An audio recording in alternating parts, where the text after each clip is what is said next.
Hello and welcome to WGTC Radio, the official podcast of entertainment website We Got This Covered. I am Jonathan Lack. And I am Sean Chapman. And we are here to talk about stuff after a long absence for us, not a long absence for you. We recorded a 3-part countdown of our top 10 favorite video games of all time. Response to that was... Obviously, Superman 64 being both of our favorite game of all time. Oh, absolutely, yes. Yeah. I don't get why people dislike that game. Yeah, me neither. It's like everyone knows the essence of Superman is flying through rings, and nothing has captured it more than Superman 64. When I fly through rings, Sean, I feel more in touch with the universe. Yeah, me too. It's an enlightening and emboldening experience, I find. Yes, but in any case, you can listen to all of our discussion of Superman 64 in that 3-part podcast. It finished on Monday. We were just going to wait until next Monday to do another podcast, but I thought, Sean and I hadn't hung out in like 3 weeks. Yeah. We hadn't hung out with you guys technically in 3 weeks because we just tape delayed everything for 3 weeks. We were lazy that way. And then there was a bunch of news that broke while we were gone, including... Mostly like San Diego Comic-Con happened. Yes. So naturally lots of shit came out of that. Yeah, so I was basically following that on my iPhone on my vacation, reading live blogs and stuff. So I did a full outline of news that I thought would be pertinent to listeners of this podcast. We talk about Amazing Spider-Man 2 a lot, so we'll talk about what we learned about Amazing Spider-Man 2 there, that sort of stuff. Yeah. We're not going to talk about, the Breaking Bad panel. Don't expect us to talk about every panel that happened. Just stuff that's relevant to what we usually discuss on this podcast. Yeah. So we'll get into that. We'll get into some other stuff that happened, talk about the Steam Summer Sale, some new Xbox One news, some other little miscellaneous news that broke that I think is interesting or that we would like to talk about. So we'll talk about all that stuff, but first you may notice that we don't sound like we're talking to you through a rusty tin can anymore. Yeah, unfortunately. Yes. We have acquired a new microphone, and for some reason Jonathan has decided to use that microphone instead of my old headset I just used to play PC games with. So, sorry for the better audio quality. I know it sucks. Yes. We recently got a donation from listener Kenneth. Kenneth donated some money to the podcast. Thank you very much, Kenneth. I put that immediately towards a new microphone. This is the one I had my eyes on. This is a professional podcasting microphone. It is used for voice and audio and stuff like that. So this is a real, I'm looking at it, it's got, microphone-y stuff on it. I mean, it looks like a Star Trek microphone to me. I don't know. But it kind of scares me.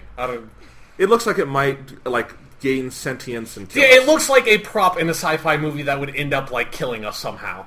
Yeah. So, if we die in the middle of the podcast because the mic goes crazy and kills us, well, that's what happened. We'll find someone to put it out, I guess. I don't know. Yeah. We'll haunt someone until they do. Yeah.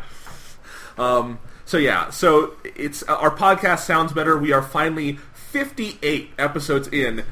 I can safely say we are a professional podcast. Well, semi-professional. We have reached amateur status. Let's say that. Before we were sub-amateur, now we are amateur podcast extraordinaires. Yes. So the podcast hopefully will sound good. Even audio levels should be really nice. I'm really excited about this mic. One thing is that, as you should know, we record this in an apartment that is next to a street. You may hear more street noises on the new mic. Yes, and there's also a thunderstorm going on right now, so if the podcast sounds sinister, that's why. Yeah, we cannot control the rain. We can at least control what microphone we're using. Yeah. So that's that. New microphone. I just got back from a 2-week vacation. That was okay. I was on a lake. It was fun. You were on a lake? Just fish. The whole time, 2 weeks, just on a lake? No. I was by a lake. I was by a lake, and I was usually in a boat on the lake, although I swam a lot, because it was fun. The water was nice this time of year. So that's what I was doing. What were you doing, Sean? Fucking stuff. Yeah. I don't know. It's been so long, I don't even know where to start saying what I've done and where I would stop, but... Did you climb any mountains and, gain enlightenment? I mean, I do that every day. Okay. I mean, metaphorical mountains, yes. Yes. I mean, for me, what's going on in my head, and this is something that I haven't even told you yet, but, just recently... Okay, for those who've listened to the Top 10 Video Games podcast, my actual favorite game of all time, spoilers for our podcast, was Persona 3 FES. And just, I think, 2 or 3 days ago, they released the second trailer, but it's, the only trailer that's, a real trailer for the Persona 3 animated film in Japan, Persona 3 the movie #1 Spring of Birth. And that is the title I've seen everywhere officially. And when I say Persona 3 the movie #1, I mean literally #, the numeral 1. That's awesome. So it's the first real trailer for Persona 3, the movie #1, Spring of Birth, of what is probably going to be like 3 different movies. Hopefully it'll be 3, because that would be the best way to split that up.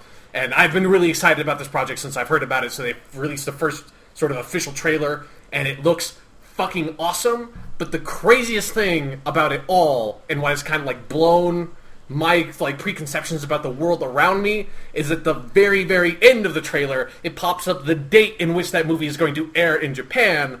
That is fucking November 23rd. How the fuck does this happen? It's November 23rd, which also happens to be the date which is the anniversary of Doctor Who, the 50th anniversary this year, and that also happens to be my birthday. So, it's official now. I am in a coma. None of this is real. This is all I'm either in a coma or aliens are studying me and created some sort of virtual environment in which I inhabit. But that is way too much of a coincidence for the airing of the animated adaptation of my favorite video game of all time and the anniversary of my favorite TV show of all time to all be on my fucking birthday. And it's weird because I'm probably not actually going to be... I'm definitely not going to be able to see this movie on my birthday because the Japanese animated film. I'm not going to fucking fly to Japan and watch this movie. And then I'm probably not... I might be able to see the Doctor Who 50th anniversary special on my birthday. I don't know. But, It's crazy. Yeah, so... I don't even know why I'm doing this podcast at this point, because there's no point. None of this shit is real. This mic isn't real. You're not real. The audience isn't real. That thunder is real. But nothing else is real. That was so perfectly timed. Yeah, so... That's what happened for me. That's what happened. You realized you are in a coma. Yeah. All right. Well, and I saw Pacific Rim, and that's a really fucking awesome movie. Isn't it, though? Yeah, it is. Let's talk about that a little, because it's relevant to this podcast, Yeah. and I was going to review a movie in a second anyway. I just saw it again yesterday. Do the usual thing where I saw it in 3D first, saw it in 2D again, took the family. So what did you think of Pacific Rim? Tell us. I thought it was just a really, really fucking awesome movie. And for those... I don't think I've ever really talked about this on the podcast before, because it's never come up, but some of my favorite movies are Godzilla films, and just generally Daikaiju, giant monster Japanese movies. And this is sort of... It's half that and half a mech anime kind of movie, but... Yeah, so I really fucking love Godzilla movies, so this is the closest we're going to get to another Godzilla movie until the actual, a new American legendary Godzilla movie that's going to come out next year. So, which actually sounds pretty cool from what was heard at Comic-Con. So yeah, I thought Pacific Rim was a really, really awesome that kind of movie. Absolutely. What I described it as in my review and in other places is that it made me feel like a 10-year-old kid in the best way possible. I just had the biggest grin watching that movie. And I think we sometimes, we don't give enough credit to movies that just are fun. Yeah. And fun, I think real, true cinematic fun is hard to do. Yeah, I agree. And I think Pacific Rim does it so well. There is a moment in the second act. Spoiler alert, if you haven't seen the movie, I'm going to spoil a little thing here in the second act that is one of my favorite things in a movie, maybe ever. But it's where Gypsy Danger is fighting one of the big kaiju in Hong Kong, one of the two, and it's the pterodactyl one. And it brings the Rodan type one. Yeah, and it brings it up into space. And Raleigh is like, "We're out of options, Mako!" And Mako, in full Japanese, and I am just grinning like an idiot at this point, she says, "No, we're not," pulls out a sword and says, "For my family," again in full Japanese, slices the motherfucker in half. I hurt from smiling. I felt like I had taken drugs. That part was really... And it's one of the things that it's people have complained about that moment because people don't understand the rule of cool. Which they're if they had the sword, why don't they use the sword the entire time? Because then it wouldn't be fucking awesome when they use the sword when they're about to go into fucking space and then cut the flying monster in half. Yes. That's why you don't use the sword until that moment. It's the same reason why on Power Rangers you don't go in with the Megazords minute 1. You wait until the other monster gets giant and then you bring out the Megazord. It's it's the rule of cool. You save the cool shit for when the cool shit needs to happen.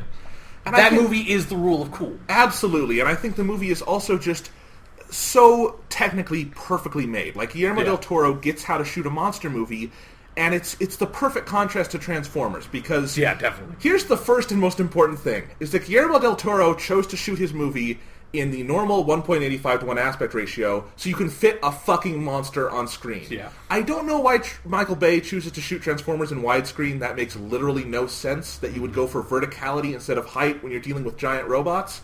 But Guillermo del Toro gets how to shoot it. He actually scales it at the scale of the monsters and robots. Yeah. So you can see them fighting. He doesn't shake the camera.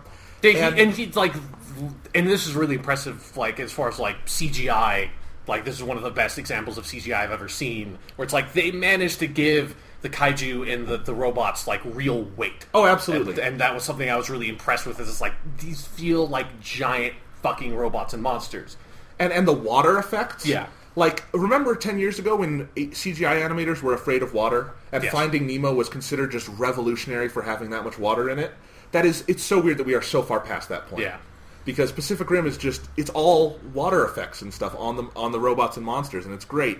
And I also think from a story standpoint, Guillermo del Toro has kind of solved the problem I and many others have with movies like Transformers, which is that I only care about the robots, fuck the humans. But in this movie, the humans are essential to liking the robots, because they control the robots, so you really, that first hour is just about getting to know the characters. And I like the characters, and I think they're fun. And there's a lot of really good actors, like Idris Elba and Rinko Kikuchi and Charlie Day, doing just fantastic work and having a lot of fun. And so when you get into battle, why that moment with the giant sword, beyond just the rule of cool, is its payoff for a character we've come to know and like. Yeah. And so, really, Guillermo del Toro just is a guy who gets all this. He's a good storyteller first, and then all this other stuff stems out from that. And I love it. Yeah. And then I also appreciated that movie because then, like, after I saw that, I was like, I'm just going to watch, like, every fucking Godzilla movie again. So I've been doing that. Just yesterday, I rewatched for those who don't know, for like kaiju movies, we sort of like there's like multiple eras of the like. There's the Showa era, and that's like based on actual like Japanese government. There was a Showa era, and that's sort of the original Godzilla movie up to like the late 70s, like ended with Terror of Mechagodzilla. And then there's the Heisei era, which started in like 85 and ended in the late 90s, and that was sort of like, let's make all this shit really cool again instead of it being like, yay, we're the heroes and like Godzilla fights space monsters and protects the Earth. Like it's like, let's make shit evil again. And then during that era, they made 3 Gamera movies that are some of the 3 best Daikaiju movies ever. And I just recently got them on DVD because they like released all of them on set, and they're so awesome. So I rewatched those recently. Yep. It's really fucking cool. So anyone out looking for other movies of this type from like the original forms, to go find the 3 Gamera movies made in the 90s because they're fucking awesome.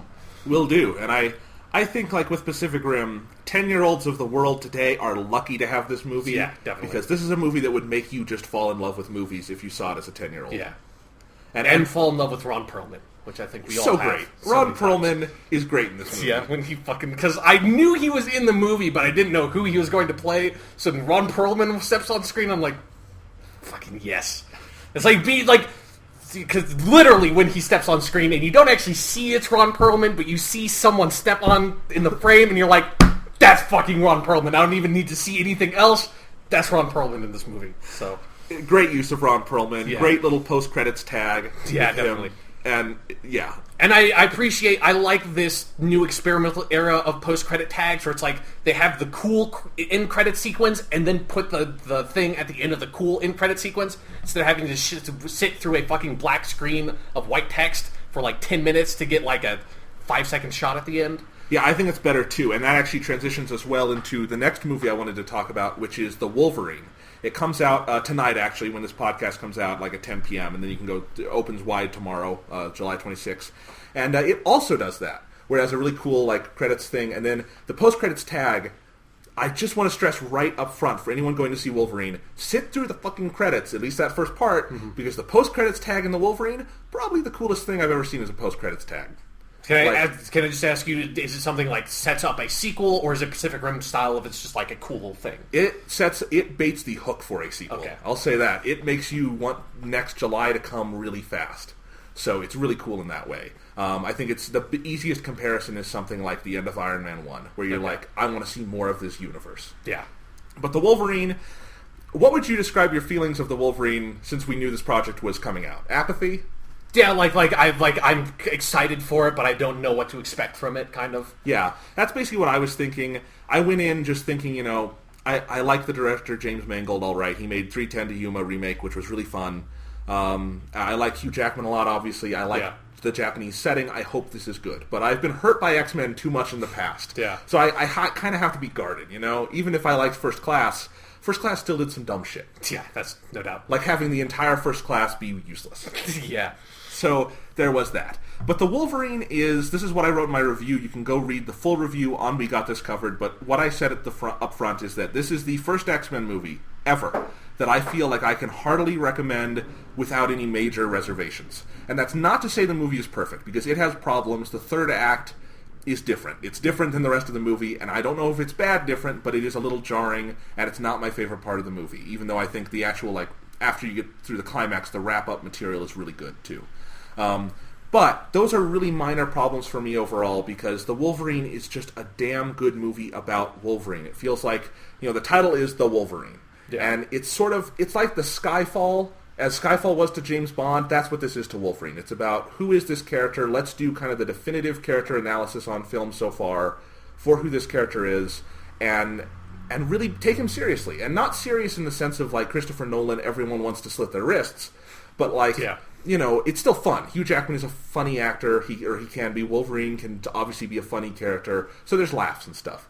But they take the character seriously, they want to get inside his head. It opens with kind of like a 15-minute short film about Wolverine, where he's just out in the forest dealing with some unruly hunters, basically, and he's secluded from the world.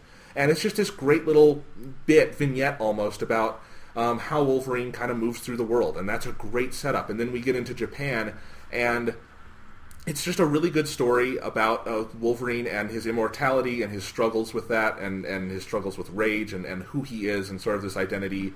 I don't want to say identity crisis, because, again, that kind of implies like the Christopher Nolan style thing. Yeah. It's not that, but it is Wolverine at a crossroads in his life. It very much is a follow-up to The Last Stand. And it actually makes... it makes me...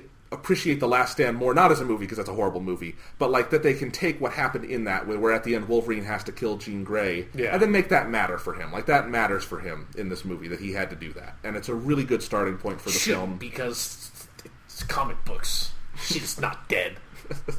Right. Well, anyway, so I really like what they do with the character here. It's not action heavy until the climax. It's got some action, and it's really good, because you can have Wolverine fucking fighting people with swords. There's something for his claws to do other than just stab. Yeah. And when he does stab, they do it really well. Wolverine feels dangerous in this movie, and that was one of the biggest problems with the Horrible Origins movie, is that they defanged him to such an incredible degree that when he finds the guy who killed his lover, he just lets him go. And that's not Wolverine. Yeah. He would fucking kill that guy, and he fucking kills people in this movie. And Hugh Jackman getting to be dangerous is kind of the best mode of Hugh Jackman as Wolverine. So that works really well. The action is good, like I said, but it's mostly... I don't think there's an action scene for about 40 minutes. It's a lot of characters talking about issues, getting us to know the characters around Wolverine.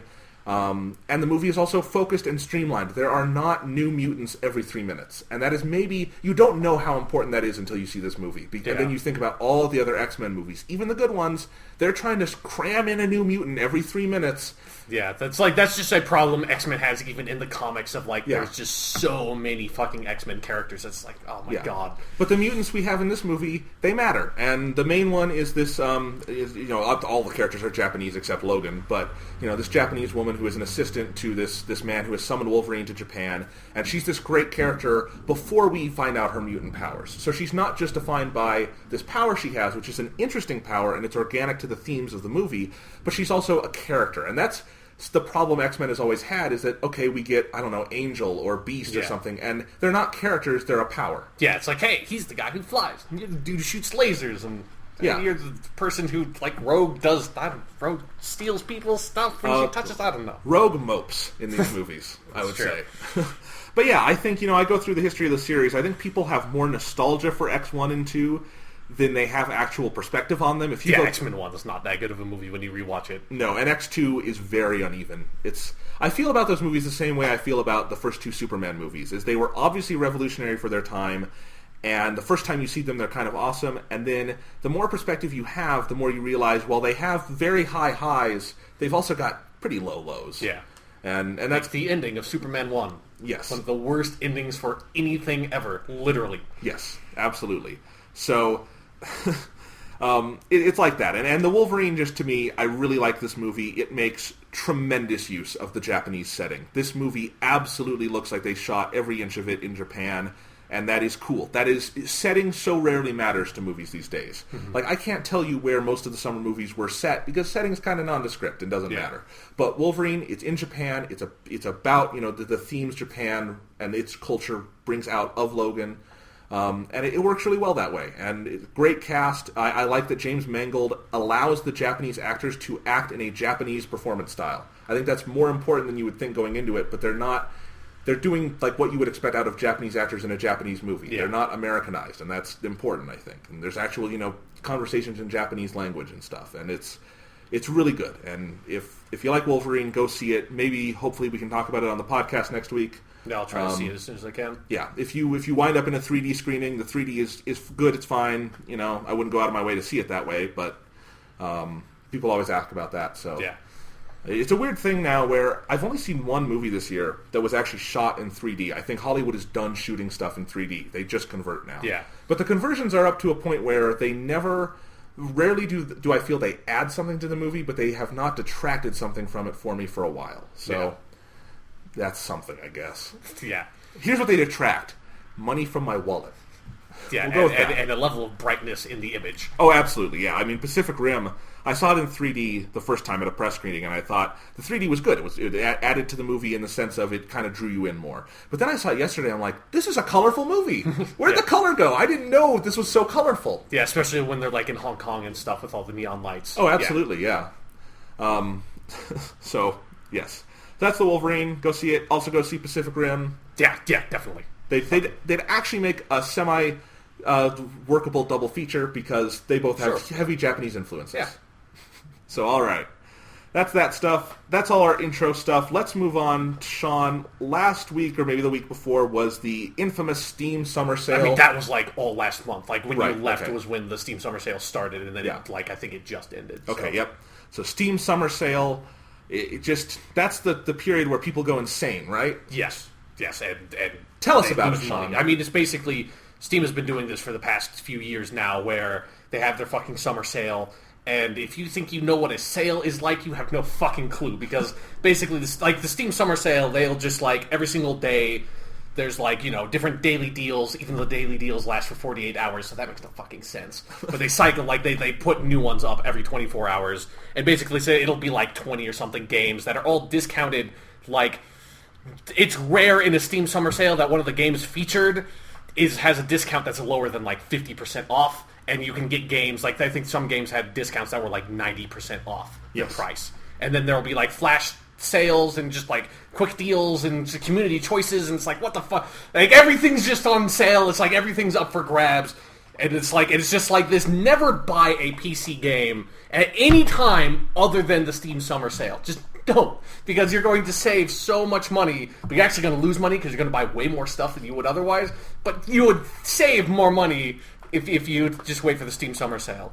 Yes, and this is how all-enveloping the Steam Summer Sale is that while I have Steam on my Mac, I've really never used it. And on my vacation, I realized this was going on, and I wound up being roped in just by the prices. And I bought stuff, and I also had a new computer that could play most games in Steam. So there was that, but also it was the prices were so good. It's I've kind of always wanted to play that game. Buy. I did actually kind of wait until the last day of the sale, because that's when a lot of stuff came back. That's when I bought the majority of stuff. Yeah, the last week or so is when they're okay, we're going to cycle through all the deals we had at the beginning of the sale. That if you missed, here they are again. So what did you get, Sean? I did not get a whole lot because, most of the type of games I would be interested in playing on the PC I'd already purchased, last year in other sales. But there were a few games. I think the one I've been playing the most is Scribblenauts Unlimited, which is a lot of it's a really fun game to sort of it's a puzzle game. For those that don't know what Scribblenauts is, it's basically you click on a button and a screen comes up with a text box. I think it started on the DS, right? Was the first Scribblenauts, and you type in stuff into the text box. So it's a perfect PC game because it's you actually have a fucking keyboard, so it's you can just type whatever you want in really fast. And it's basically any word in the dictionary that's not something copyrighted or foul or something like that, you can spawn into the world as long as it's a noun. And then in Scribblenauts Unlimited, you can put adjectives on it. So I could put in flying immortal tiger, and then a flying immortal tiger just spawns, and then I can write it, and it gives you just basic puzzles to solve, and it's just a lot of fun to play around with. And it's just a game you can sort of play for like 5 minutes and be like, I'm gonna make a fucking giant robot fight like and a tiny like immortal fire breathing mouse and see how long that fight lasts. You know, you can just do completely ridiculous shit. And then the other game I got that I've been playing a lot is Antichamber, which is like a really crazy puzzle game that deals with like non-Euclidean geometry and like your perspective, like what you look at changes based on where you are, and like it changes on whether or not you're looking at it, and it's like a really fucking crazy mind-bending puzzle game. So those are the two I've really been playing. I picked up like a few other things that I haven't played yet, but yeah. So I thought, because it was on sale, and this would be the best way to get into Steam, the Valve Complete Pack was 66% off, down to $34. And if you don't know, the Valve Complete Pack, literally they just give you every game Valve's ever made that's available for Steam, and they just get a fucking chunk of games. Yeah. And so I got that, $34, felt like that was a very good use of my money. Sean keeps telling me to play The Walking Dead. That was $6 on the last day of the sale. That was a very good deal. Got that. So I have that now. And let's see, I have not played this much yet. I got Civilization 5 because that's one I've always been interested in just trying. But it's usually, $30 to $50. So it was $7. That was pretty darn good. And this actually was a couple days after the Steam sale ended. They made it their Midweek Madness thing last week. But Trine 2 is supposed to be a fun puzzle side-scroller game. Yeah, Trine 2. They're pretty good. Yeah, and it was during the Steam sale. It was like $5. Then during Midweek Madness, it was $2.99. So I got that also. Yeah, like my basic rule for Steam summer sales is that unless it's a game you really, really want to have, don't buy anything that's more than $5. Like I'm just like, I'll wait next year. It'll be less than $5. Right. So, yeah, and I have just, basically why I wanted to do this segment is because, we talk about games on here a lot, and we just did it for the last 3 weeks. So. Yes. And I've never really played PC games or done gaming on my computer. And it's, back in the day, my dad would play the Myst games a lot. And he actually played other stuff like Duke Nukem and whatnot, the big PC games from that period. So I knew it a little bit from that, but mostly I had just been a console gamer all my life. And, I bought a new Mac, and it's much more powerful than my last computer. It can run most of the stuff in the Steam store, at least decently. And Steam has so much more stuff out for Mac now. I'm like, I should, during the Steam sale, I was like, why not try that? It would be fun to, if I'm at school and I have an hour between classes or something, it would be fun to have all this stuff on my computer. And it has been fun. It was like I started believing in the concept of love at first sight when I booted up Left 4 Dead and had more fun with Left 4 Dead using the keyboard and I actually used my trackpad, not a mouse. But anyway, then using keyboard and mouse basically than I had ever had playing it on the Xbox. And I was like, this is crazy. This is just crazy. Yeah, particularly for Valve games, it's hard for me to... Left 4 Dead 2 I can do just because it's like most of my friends play Left 4 Dead 2 on the console, but every now and again, I like the PC version so much more. It's just like, I took to it like a fish to water. It felt so natural, and then later that day I went out and started playing an Xbox game, and I was holding the controller, and I'm like, this doesn't feel right. It was really fun to play it that way, and then I've been enjoying being able to actually toggle the settings and stuff. Games look fucking amazing. Yeah. Like the Valve games in particular, I didn't know the Left 4 Dead games had that level of graphical quality in them. Even I started playing the original Half-Life because we talked about it on the podcast a couple weeks ago, and I said I should play it, and even that old game holds up really well. Yeah. I mean, I think the Steam version has like a higher resolution pack in it, so the textures are better. But yeah. So it's been a lot of fun, and I'm really impressed with Steam as a client. I've tried out Steam Big Picture mode because my new computer you can hook up really easily to the TV. It's got an HDMI out port, and Steam Big Picture mode is just really neat, and it's really easy to manage everything. So it's been a lot of fun. I just think it's really funny that it's like.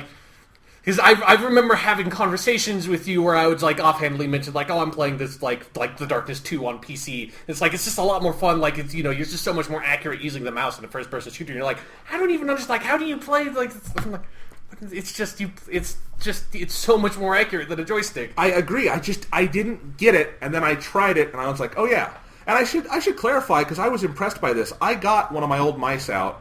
I don't know what you. Yeah, a mouse I had out, a Bluetooth mouse, and tried to play with that a little bit. And maybe the mouse is just shitty. It was not working particularly well.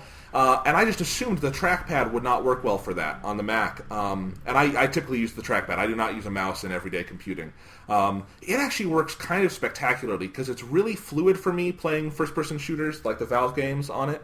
The only difference is that the Valve games do not support the secondary click thing, but I just assign that to a button and it's fine. but it's been really fun. I've been able, like, with Left 4 Dead 2, Left 4 Dead, I booted it up and was immediately able to get headshots and stuff using my trackpad. Yeah, I've upon occasion played Left 4 Dead 2 using the trackpad when I was in a situation where I didn't have a mouse, and it works fine for me. Yeah, so I've enjoyed all that, and it's just a lot of fun. And you know, if you have an Xbox 360 controller hooked in, it detects that really easily. Yeah. So I've had fun with Steam, and I'm honestly interested now in hearing what their plans for the Steam box are. If that ever comes to fruition, I would look at that. It sounds like an interesting idea because I like what they're doing, and you can get games for fucking cheap. Yeah. So I've got a lot of Valve games to play through now, but Half-Life is fucking nutty. That game just starts out. Half-Life's a really good fucking game. Yeah, basically all I see of the story so far, because I've only played it for like 2 hours, is that there's aliens from another dimension or something gone to the Black Mesa facility from Borderlands Zen. How do you not know that? Yeah, they use it because you bounce off the border planet, and that's how they're doing teleportation. It's the thing. Yeah, so it's been fun. Played some Portal also. Still have never played the original Portal, so that's kind of fun. But yeah, so. That's our little bit on the Steam Summer Sale and Jonathan's discovery late in life of PC game. Well, PC gaming with quotation marks. It's on a Mac.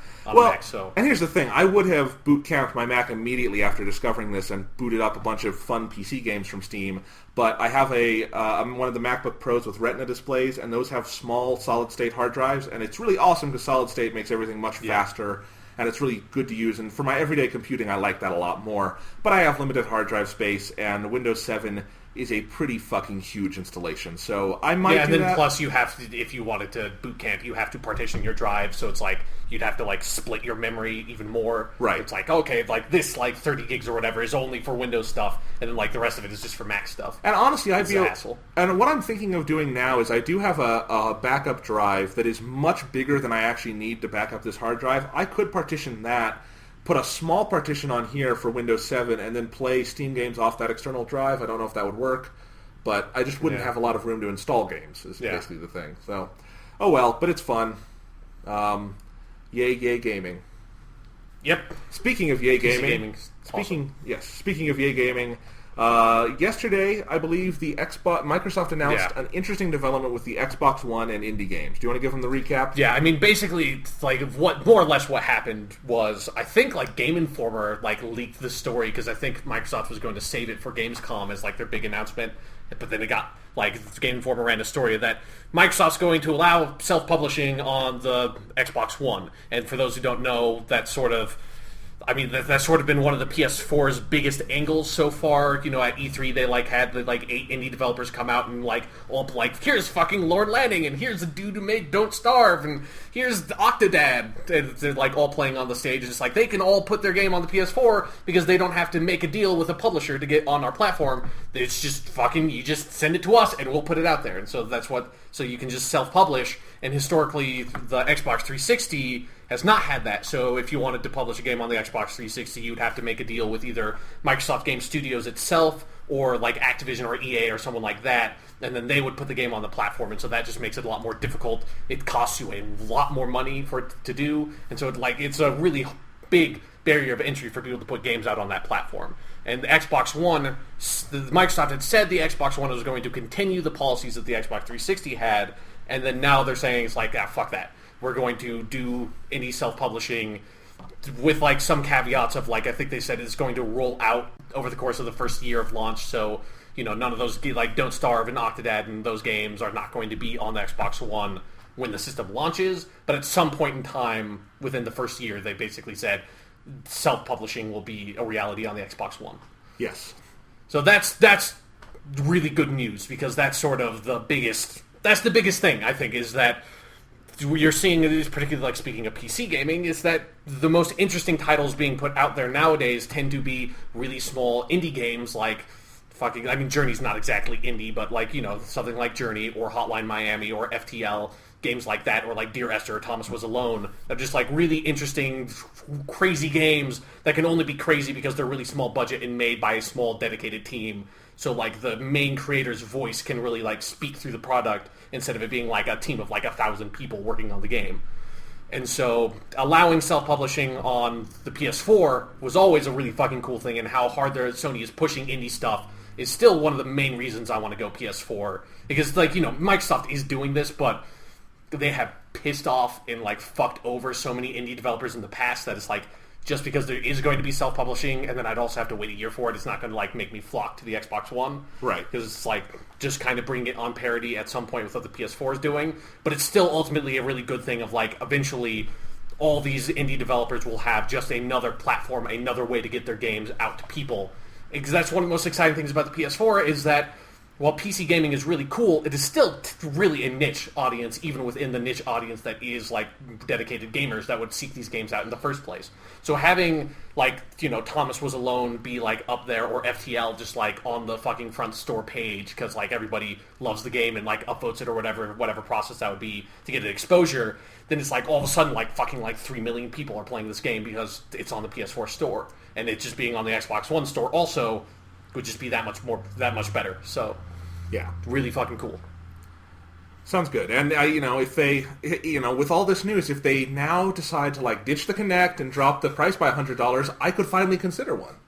But at that point, it's just like, if they just turn it into the PlayStation 4, then I might get an Xbox One. Yes. It doesn't really make sense to me, but yeah. No, but yeah, it's interesting. They also talked about how every Xbox One will be able to act as a dev kit. Yeah, so basically, like, that also kind of low, because I think technically you can't do that with the PS4, though, like, indie developers have said that's like, well, you'd have to buy, like, a $1,500 dev kit for a PS4 to make a game for it. Sony is just, like, sending people them, because it's like, fucking just make games for our thing. Right. We just want games on there. Yeah, So that's nothing but good for them. Yeah, but it is cool for the Xbox One that it's like, fucking, I could just make an Xbox One game when it comes out if I wanted to. Yeah. But, yeah. So after this podcast, we will start planning our epic Xbox One game. Yep, it's where it's going to make a spiritual, like an homage to, I made a game with zombies in it, which is like the one Xbox Live indie game I've played. Because for those who don't know, on the Xbox 360, they kind of tried a self-publishing thing with the Xbox Live indie game section, which was like this weird side, like, seedy, it was like the seedy alleyway of video game marketplaces where it's like, just anybody can make anything, but it's like, it costs like $1 for these games, but they all suck, they're all terrible, like, they're like all the, you know, it's like, hey, here's like a trivia game about, like, trying to date girls, and here's like a game where a cat tries to drink milk, and it's like, what the fuck is the Xbox Live Indie Games Marketplace? And it's all shit. You can never find out what's good, because there's nothing good, but even if there was, you can't find it, except for one shining jewel, which is, I made a game with zombies in it, which is just a top-down, like, twin-stick shooter. And the only reason the game is really fun is because it's like a 6-minute long game, and the dude just wrote a song that plays across the entire game, and the chorus line of the game is just, I made a game with zombies in it. It's like, okay, that game is awesome. Try and get it for like $1 on the Xbox Live Indies Game Marketplace. But hopefully, on the Xbox One, it's not going to be like that. Hopefully, like, actual fucking people will put, like, real games on there instead of the shit that is on the indie marketplace now. Good. Alright, so that's the Xbox One news. Let's get into sort of the meat and potatoes of this podcast, which is, last week was Comic-Con, and this was all that fat comic news coming out of Comic-Con. You know, like, what we've all been waiting for, the sequel series to the mini-series Wolverine Origin, which has nothing to do with that shitty fucking movie. It's actually a really great graphic novel, but they're making an Origin 2, so that's really cool. Oh, neat. Cool. I tried to see if there was any comic news out there, but Comic-Con really isn't about comics anymore. Yeah, no. I mean, nothing is, but... Yeah, it's about movies and TV, and a little tiny bit of video games for there. Yeah, once in a while. Yeah, and there's like a new Strider game coming out. This was not a news-heavy year for Comic-Con. I've seen Comic-Con years where a lot of big shit breaks, and some big shit broke this year, but not a ton. Yeah, this was one notable thing that we will get to. Yes, and I had fun going through this, like reading all the live blogs and stuff, and just hearing from, like, you know, people I like the cast of Breaking Bad and the cast of Community and shows I watch and stuff like that, the Doctor Who panel, just hearing those people talk about their shows and stuff like that, but it wasn't a lot of big revelations, like, we'll get to this later on, but I was wondering if we would hear the 12th Doctor announcement at Comic-Con. Yeah. And we did not, obviously. Yeah, I wouldn't have expected it, but... Yeah. So they probably haven't fucking casted it yet. No, they haven't. Stephen Moffat specifically said we haven't found him yet. So, but anyway, it was like, that's something that could have happened but didn't. So we didn't get big news like that, but we did get, people talking about their shows and movies, and that was kind of fun. But there are a couple pieces of news or pieces of conversation I feel like we should cover here. Some that is only Comic-Con adjacent, but, we'll get to that. But let's start with The Amazing Spider-Man 2. So, Sean, to recap. Okay, yes. Can we just recap Amazing Spider-Man 2? A couple months ago, we have been talking extensively on this podcast over and over about how this sounds like a very stuffed movie. Yeah. They have Electro, played by Jamie Foxx. Yeah. They have Rhino, played by Paul Giamatti. I just love hearing Rhino, played by Paul Giamatti. Still sounds crazy to me. They have Norman Osborn, played by Chris Cooper. They have Harry Osborn, played by Dane DeHaan. They have... Black Cat, played by Felicity Jones? Maybe. Well, We have more info on that now. Okay. Someone played by Felicity Jones. We had Mary Jane Watson, played by Shailene Woodley. That's no longer the case. Weird. We'll talk about that. Yeah. We have everyone else returning from the first movie. There's a lot of people in this movie. Yeah, there were some rumors, I don't know if this ever got debunked, that someone was going to play Vulture in it, or Adrian Toomes, the dude who becomes Vulture. Adrian Toomes is in the movie. Okay. We don't know if... Yeah. But if you're going to have Adrian Toomes in the movie, then it's like... Yeah. So, it's weird. There's a lot of stuff in this movie, and we've just been waiting to see what is the shape of this thing. What is Amazing Spider-Man 2? Yeah. We have some info. At the Comic-Con panel, I think we can confirm the title is The Amazing Spider-Man 2, because they had a poster and a logo. Okay, yeah. So, they're not going to... It sounds like that's just what they're going with for the title. So your DVD collection of Spider-Man movies is going to look really weird because it's Spider-Man, Spider-Man 2, Spider-Man 3, Amazing Spider-Man, Amazing Spider-Man 2, Amazing Spider-Man 3, and 4. They've announced 4. Yeah, exactly. Don't forget that. Just let's put Spider-Man, Amazing Spider-Man next to each other, Spider-Man 2, Amazing Spider-Man 2 next to each other, and just 1, 2, 2, 3, 3, 4, 4. And watch them in that order and just get movie whiplash. Exactly. All right, then. They also talked a lot about the villains in the movie. They showed some footage, and I got some of this information from the First Showing live blog on it. That was the site I read this particular live blog on. This was the Sony panel. What Mark Webb said about Rhino, because he was specifically asked, how can you have all these villains? And Mark Webb, the director, said, Rhino is in the film for a few scenes to establish a fun tone.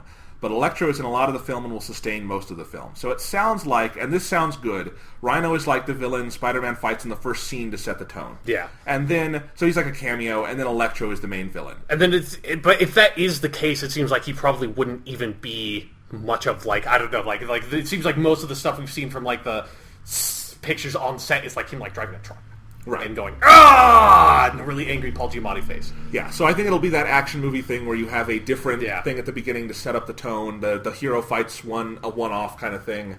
That can work. That could be fun. Because I don't think Rhino is ever the kind of villain that could sustain a full movie. Yeah, he can't sustain a movie on his own because he's just a big, dumb, basically bulldozer. But, yeah. Yeah, so if they want to do an opening with him, that could be fun. Although, if you had asked me before this movie got made, I would say Electro could not sustain a movie on his own either. Right. And I'm not entirely convinced he can yet, but... Well, it sounds like they are doing a very different kind of Electro. The footage that was shown, from what I understand, again, none of this got online because they had people, monitoring not to record it.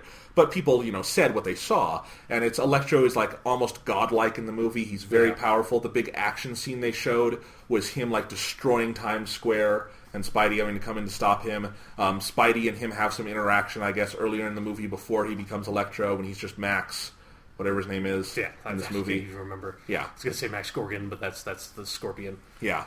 So, and Jamie Foxx was on the panel. I guess they had a lot of fun. The panel sounded fun because Andrew Garfield did half of it in character as Spider-Man, just being a dick to everyone, and he had the full mask on and stuff. So, yeah, that was interesting to read about. But that's basically the news that was from the panel. From outside Comic-Con, Felicity Jones, who has been long rumored to play Black Cat, said in an interview around the time of Comic-Con with View London, she said, "It's all quite shrouded in secrecy, but I'm the Goblin's girlfriend. I'm in a relationship with him and his accomplice. I'm on the dark side." That actually confirms a lot. Yeah. I mean, because if she's his accomplice, she's got to be something relatively nefarious. She's not just going to be some lady. Right. Do you think she can still be Black Cat and be that? I mean, yeah. I mean, they could make her Black Cat and have her fucking wear a Scorpion costume and just call her Black Cat. Right. It's a fucking comic book movie. They usually don't actually stick very close to the comic book stuff in these movies. So who knows? You could, because Black Cat is a villainess anti-heroine. She's she's on the middle line usually, and they could just push her over to the dark side of the Force if they wanted to. Yeah. Although it's like you know, Black Cat has never been the Green Goblin's girlfriend. I mean, by the time Black Cat was in the picture, I don't fucking know. The Green Goblin stuff has always been crazy past, like, when Harry, like, is taking drugs and Norman dies but doesn't die. And then like, you find out Norman Osborn had sex with Gwen Stacy before she died, and she gave birth to twins who are the new Green Goblins. It's like, what the fuck is going on? Wait, when did that J. happen? Michael Straczynski, how is, like, every other issue of Spider-Man you make amazing, and then the other issue's like, what the fuck are you doing? That happened? Green Goblin fucking Gwen Well, no, because I don't know what happened after Brand New Day, because that was pre-Civil War, so who fucking knows if that happened or not. They never bring it up anymore, at the very least, I know. Okay. But yes, that was a storyline in Spider-Man comic books. Well, anyway, as for the Amazing Spider-Man 2 movie... That they will be definitely adapting for this movie. Yes. But anyway, what this statement confirms, unless she's just making shit up, is that there is a Goblin character in this movie. Yeah. We suspected that. It also indicates very strongly to me that they are doing Harry Osborn as the Goblin in this. I've heard that too, and it's like, that'd be fine, I guess. Yeah. Because if they do that, I'm guessing maybe Norman Osborn dies, like, because they've, like, seeded, like, he's really sick in the last movie. Yeah. So maybe he just, like, fucking dies, and that sends Harry off the deep end or something. Well, I mean, it would make sense because obviously Felicity Jones, I think she's 28 or 29. She is in the age range of the other teenage characters in the movie, age range of Dane DeHaan, who plays Harry Osborn. Dane DeHaan, if you've seen him in other movies, you really don't get him to not play someone who's dark. So it would make sense to have him be a Harry Osborn who is fucked up enough to become the Goblin. Mm-hmm.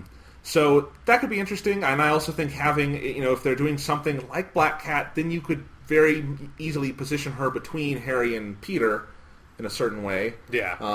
So there's still a lot of question marks there, but it seems to be taking a little more shape here. Yeah. And unfortunately, it's not quite the shape I would hope for. Because we described our perfect Amazing. Yeah, exactly. We laid out the plot for Amazing Spider-Man 2 that would make it an amazing movie. But yes. And now, obviously that plot just can't happen in, 1,000 different ways, but yeah. Unfortunately. I know, it's too bad. But did we talk about the crazy Mary Jane thing yet? I don't think we did, really. Let's do it on the podcast here. Yeah. Before Comic-Con, this was maybe a full month ago at this point, Shailene Woodley, who was playing Mary Osborn in the movie, shot all Mary Jane Watson in the movie Amazing Spider-Man 2. She shot all her scenes. I think she was one of the first people to shoot on the film. Even dyed her hair red for it and everything. Then she and Mark Webb both said in an interview, basically, she had been cut from the movie as they were compiling it. They decided it was too stuffed. They wanted to streamline the focus of the movie, and she had only been in about 4 scenes anyway. So they cut her out of the movie. That's kind of weird. Yeah. Which makes you just wonder, if it was she was just there to be to give her she's a character, and we're going to do something with her in the next movie. She's just a classmate or something, his next door neighbor, maybe. Right. That's sort of was the impression I got of she was probably. It wasn't just I suspected maybe she would have a cameo thing at the very end of the movie. It seems like that was not going to be the case. She was probably was basically kind of Flash Thompson level status of the movie. She's just kind of there, but we're going to do something with her next time. Yeah. So apparently they're probably still they're going to do something with her next time. It might not be this actress, but Mary Jane will probably be in Amazing Spider-Man 3. Right, and it's as I think I said, if we talked about this before or if we didn't, is that this happens a lot on movies. Yeah. It's just not usually this high profile where it's a major iconic character, an actress of some notability. People know her from stuff. I forget if she got an Oscar nomination for The Descendants or not, but it gets cast. We have all this stuff. There are all the stupid on-set pictures, and then gets cut. It's just, and it also made it seem like, are they just kind of making Amazing Spider-Man 2 by the seat of their pants or something? It was weird. It does feel like, from what I got from that Comic-Con panel, reading the live blogs, was that they definitely, it feels like they are very confident about the movie they're making. Yeah. They have a clear direction in their minds. We just haven't seen it yet. So I still want to see a trailer. Me too. I really want to see a trailer just to get some another thing I'm curious about is how much of the Peter Parker parent shit that was kind of in the first movie, but it seems largely got cut out of the first movie is going to be in the second movie, if they're going to kind of redo what they kind of cut out and put inject that more into this movie, or if they're just drop it because it's we had to cut it out of most of it out of the first movie. It's already dumb, so fuck it, whatever. Yeah, it's weird. It's going to be interesting. So And then I have another question now because we've seen like a little more of we know exactly what Electro looks like in the movie. What do you think of Electro's appearance? They're going for something. I will just Yeah. say that. I think it's interesting, and I don't know. I need to see it in motion and stuff, but it interests me more than I think I would have been initially without seeing it because they, as I said, they're going for something. Yeah. Like for me, it was just like I saw Electro. I mean, it basically is the Ultimate Universe Electro when he's blue because he's usually yellow, and then like he gets supercharged or whatever, and then he's like this white blue looking color. And I was just like, I was just reminded of like Electro is so lame to me. Like, he should be really cool. Like, I usually like lightning powers a lot. Like, if I'm in a video game and I can pick, like, fire magic, ice magic, or lightning magic, I'll always go lightning magic because it's cool. But it's like, Electro's so fucking dumb. He's so dumb. Still looks dumb to me. Yeah. It's less lame than if they, like, his original, like, green and yellow costume with, like, the lightning bolt mask thing.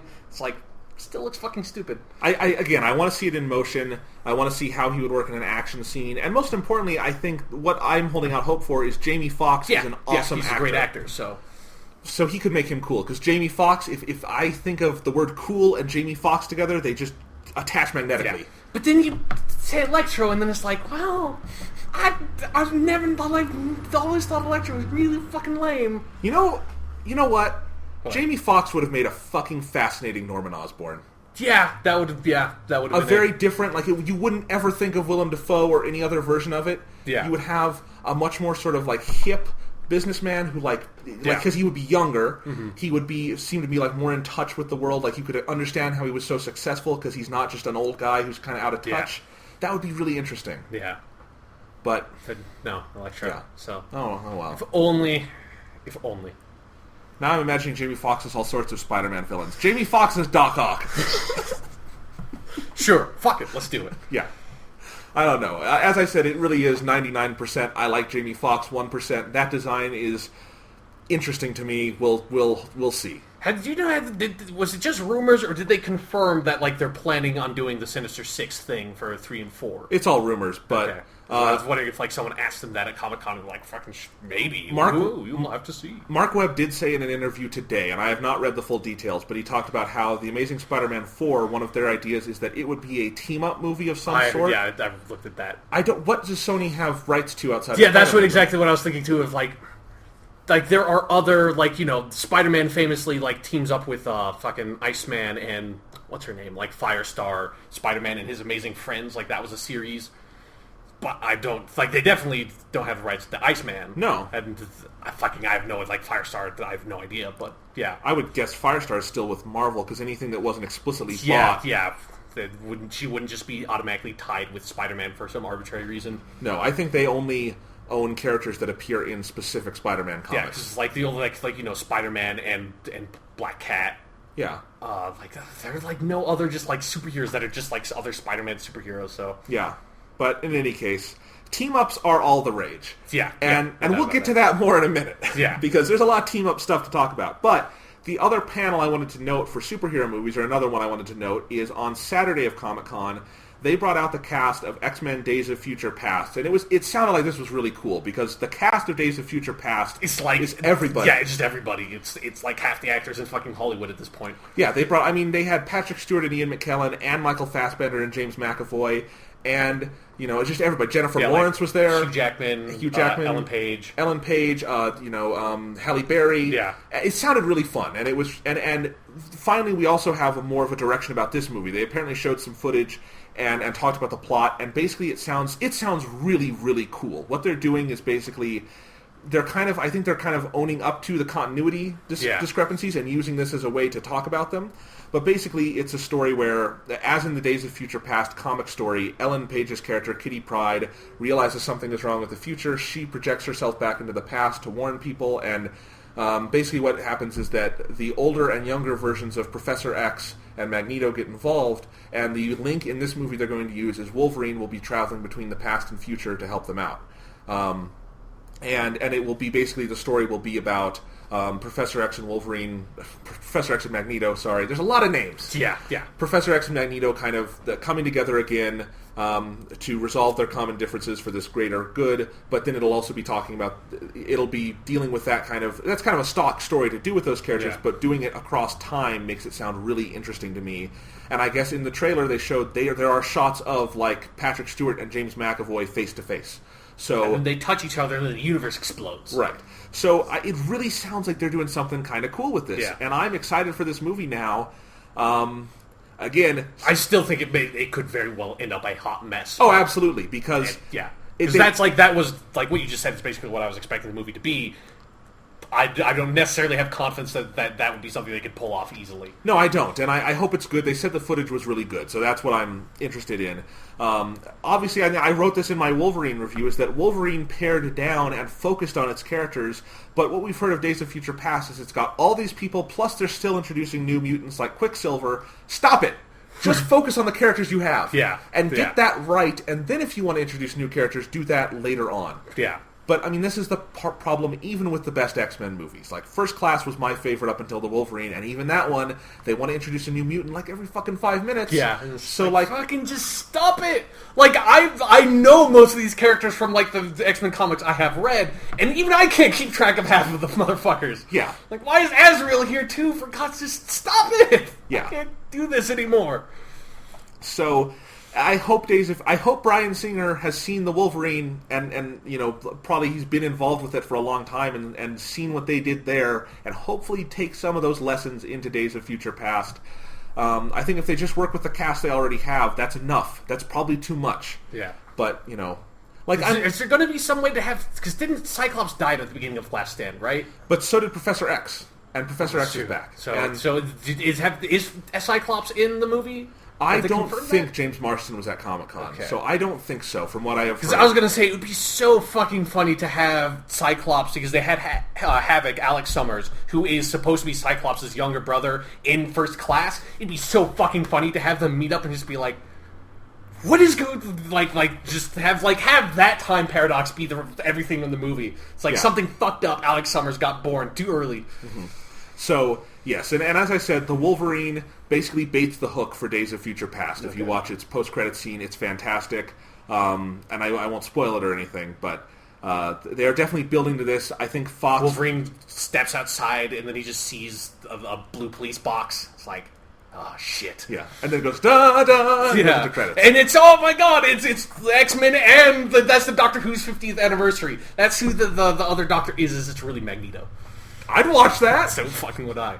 So anyway, so that's Days of Future Past. We learned a little more about it in that sense. But again, I think the story here is they want to do team-ups. They want to do a big, like, and this is as far as Fox can go, is X-Men is already kind of a team-up kind of franchise, but they're teaming up their two different casts of the same characters. So, should be interesting. Marvel obviously got this ball rolling with team-ups on film, and they had a panel where they showed off Captain America: The Winter Soldier, Thor: The Dark World. Really no news out of those. It sounded like they did some fun stuff where Tom Hiddleston came out in character as Loki, and that sounded like it was cool because Tom Hiddleston is cool. Loki's awesome. The news though came out of their Guardians of the Galaxy panel, which also they've only been shooting for a week, but they had footage with finished effects and characters like Rocket Raccoon in it, who is just animated. So the footage was apparently a lot of fun. It looks like they're doing a very silly movie. It's going to be really comedic, but in a big kind of cosmic way. I guess it is just... The way I kept hearing it described was like awesomely weird. So I think Guardians of the Galaxy sounds really interesting at this point. Karen Gillan from Doctor Who was on the panel with a shaved head. That was like one of the few things out of the Guardians of the Galaxy panel I heard about. Is like there was like a picture of her like taking off her hair, and I was like, oh shit, she shaved her head. Okay. So stuff like that. So, you know, and then the biggest Marvel news, I guess you could say, was that Joss Whedon came out after the Guardians of the Galaxy panel. They had nothing else to show except he gave the title of the Avengers 2, which is Avengers: Age of Ultron. Specifically without the.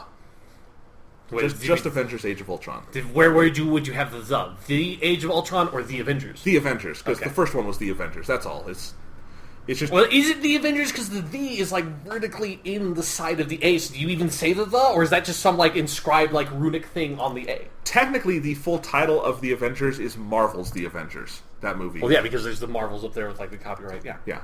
And I mean, I think they had to call it that technically for some copyright thing or something, but yeah. The sequel is Avengers Age of Ultron, which continues Marvel's trend of making sequel titles that sound like terrible video games. Yeah. It's just like, I would have no... Okay, it would still be kind of annoying because I like wildly prefer just numbered sequels for this kind of stuff.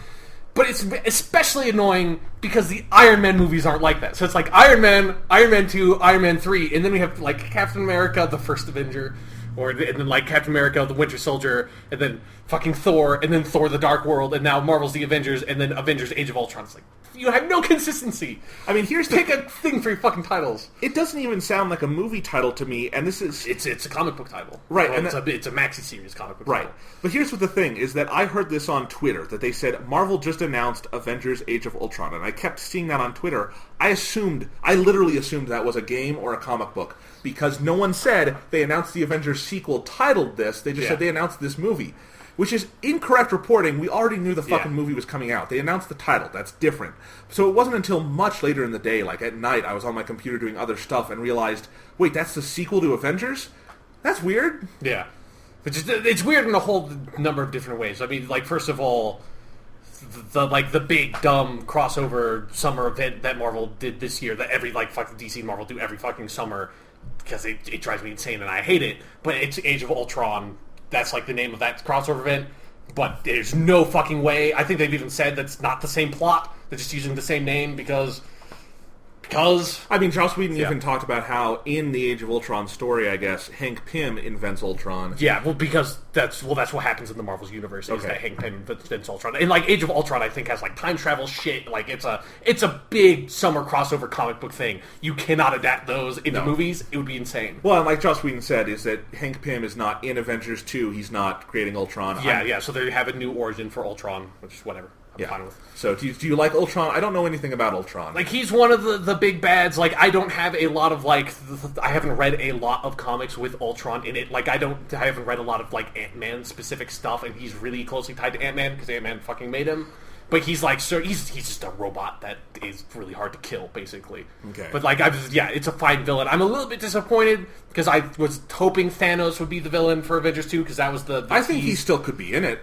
But I mean, they basically confirmed that Thanos is going to be maybe not necessarily the villain, but he's going to be like a major character in Guardians of the Galaxy. Yes, and I thought that was important to note. They said not only James Gunn, the director of Guardians of the Galaxy, said Thanos is a big part of our movie, but Kevin Feige, head of Marvel Studios, talked about how Thanos at this point is like the key connecting all the parts of the Marvel universe. So that's not the only movie he's going to be in.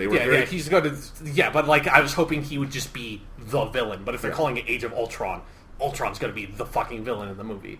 And I wouldn't be surprised with them now having confirmed Avengers 2 and 3 if they want to build more to that. Yeah. Because Thanos is obviously a big, big villain. Yeah. Maybe they want to do that for like the end of the trilogy or something. I don't know. It'll end with Thanos killing Robert Downey Jr. and that's how he exits the Marvel universe. Yeah. Not Tony Stark, Robert Downey Jr. All the fucking Thanos uses the Infinity Gauntlet to like break into our universe. And then what happens is a dude in a Thanos costume jumps through the screen in the movie theater, like grabbing a dude like a Robert Downey Jr. lookalike and a Robert Downey Jr. lookalike is in the audience, and he runs into the audience and just beats that guy half to death like on the stage, and that's the end of the movie. Yes, that'd be awesome. All right. So yes. So anyway, obviously Avengers will be another big team-up movie. Sounds like it's going to be fun. Sounds like they are not expanding the cast next time, and that's interesting to me because Joss Whedon. Well, I mean, there's Quicksilver and Scarlet Witch are going to be in it, right? But that sounds like that's still going to be pretty minor. Well, maybe I don't know. I don't think it doesn't. The way like they've been talking about it doesn't seem like it's going to be minor. Like they're probably not going to have as much emphasis as the main cast, but right. But they are. I mean, Joss Whedon has said Guardians of the Galaxy is separate, and they will not appear really in Avengers 2. I mean, that makes sense because if you did, like, Guardians of the Galaxy is a whole other team, so like throwing them in there would be crazy. Yeah, so but it sounds like it's a more grounded sequel than maybe we had thought before, and that I like that actually a lot. I'm fine with that. Yeah, so Joss Whedon had a ton of shit at Comic-Con because they also showed the Marvel Agents of S.H.I.E.L.D. pilot. Yeah. That's apparently good, not great. And then he had a whole Q&A. Like, Joss Whedon just basically owns Comic-Con at this point. He sits there and gets love. Yeah, and then, like, until some crazy Firefly fan just kills him. Yes. I think I mean, it's really sad and dark to say, but that is, like, no kidding. That's probably how Joss Whedon's going to die, right? Yes. Unless, like, something really tragic happens and he, like, dies in a car crash or something, he's going to get, like, Joss Whedon's not a man who's going to die of old age. He's going to get killed by a crazy Firefly fan. Yes. That has to happen. Yeah. And I feel like it was a bad idea for me to say that, because now all of a sudden, like, when that happens, I'm going to be suspect number one. But I'm just putting it out there, NSA. Yeah. So, but you don't live in San Diego, so it's okay. It's true. All right. So, but yes, the theme of Comic-Con on the superhero side is team-ups, team-ups, team-ups. Yeah.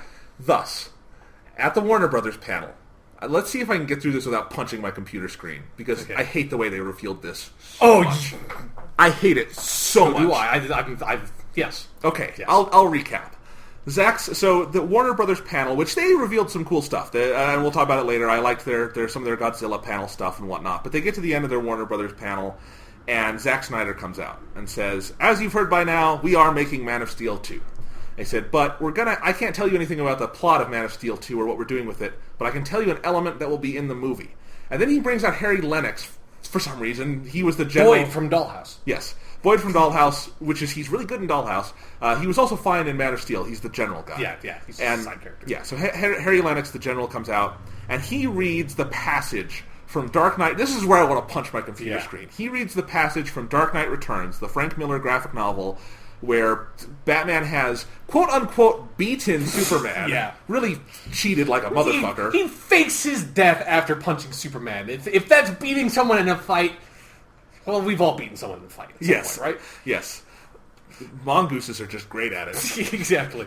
So anyway, he comes out, he reads the passage where Batman talks about how, in your darkest hour, I want you to remember Clark. The man who beat you. Yes, he reads that. And Batman who beat you. And then they reveal the Batman-Superman logo, combined logo, which really they just took the Man of Steel S and slapped it on a Batman logo. To be fair...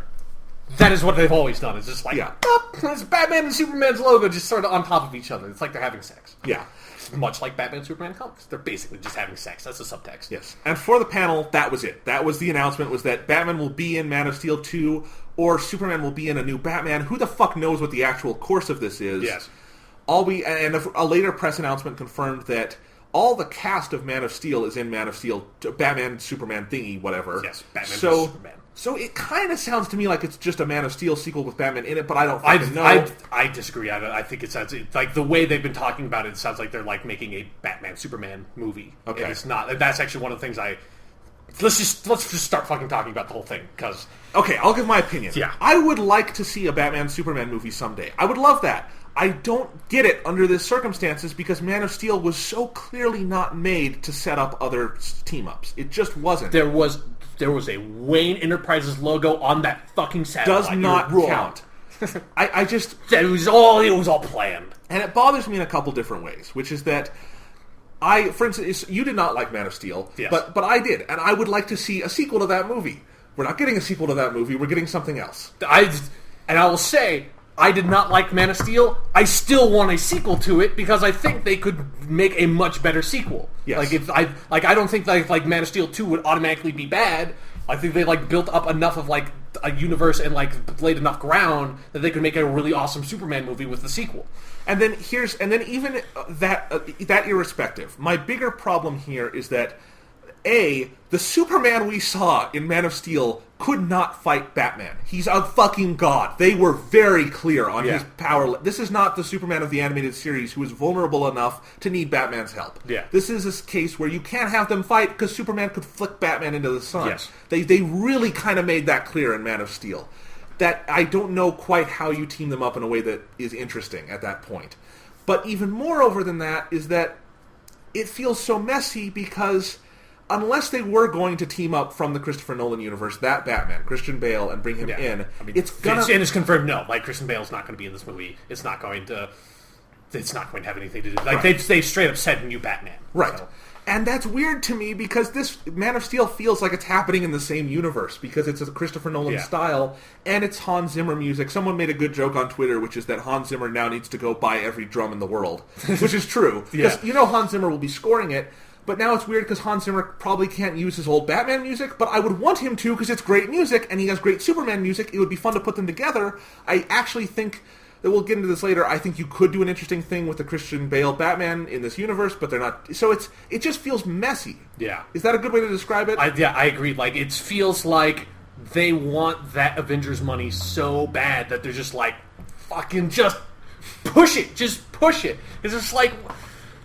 It's like, why just fucking make Man of Steel 2? Man of Steel made more than enough money. You can just make a Man of Steel 2. You don't need to put Batman in everything. And it's really frustrating for me because, especially because since I didn't like Man of Steel, it's really frustrating for me because I want a good fucking Superman movie again. And I want, like, a good modern fucking Superman movie. I want them to prove that the Superman I know and love is a character that can still be marketable, is a character that that the world can love again like they used to, because Superman's really fucking cool. I don't think Man of Steel did that on the level of, like, I don't think they had a good version of Superman for that movie, because, you know, it's fucking whatever.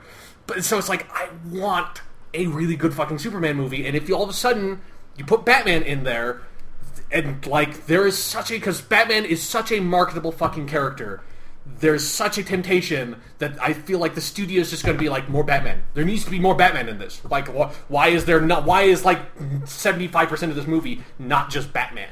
Like, I'm so afraid that that's what's going to happen. Like, the Warner Brothers is going to be like, there needs to be more Batman in this. There needs to, because Batman, everybody loves Batman. Batman video games sell a shit ton. Batman comic books are the most successful comic books DC has. They have like 50 Batman comic books. You know, fucking the fucking Dark Knight trilogy made shit tons of money. It's like, fucking put Batman in everything.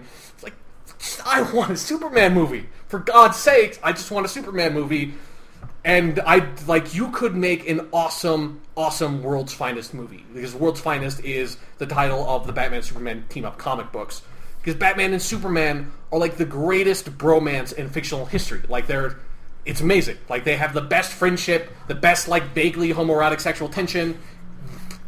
Yes, Batman and Superman, as weird as it seems, they are made to be together, but it's a tricky thing to do, and there's no fucking way they're going to pull it off. Like, I have no confidence that this team is going to make a really good World's Finest movie, because they don't even have a good Superman to make a World's Finest movie with, because they don't have a great Superman to contrast Batman anyways, because the Superman's fucking killer, you know? Like, it's...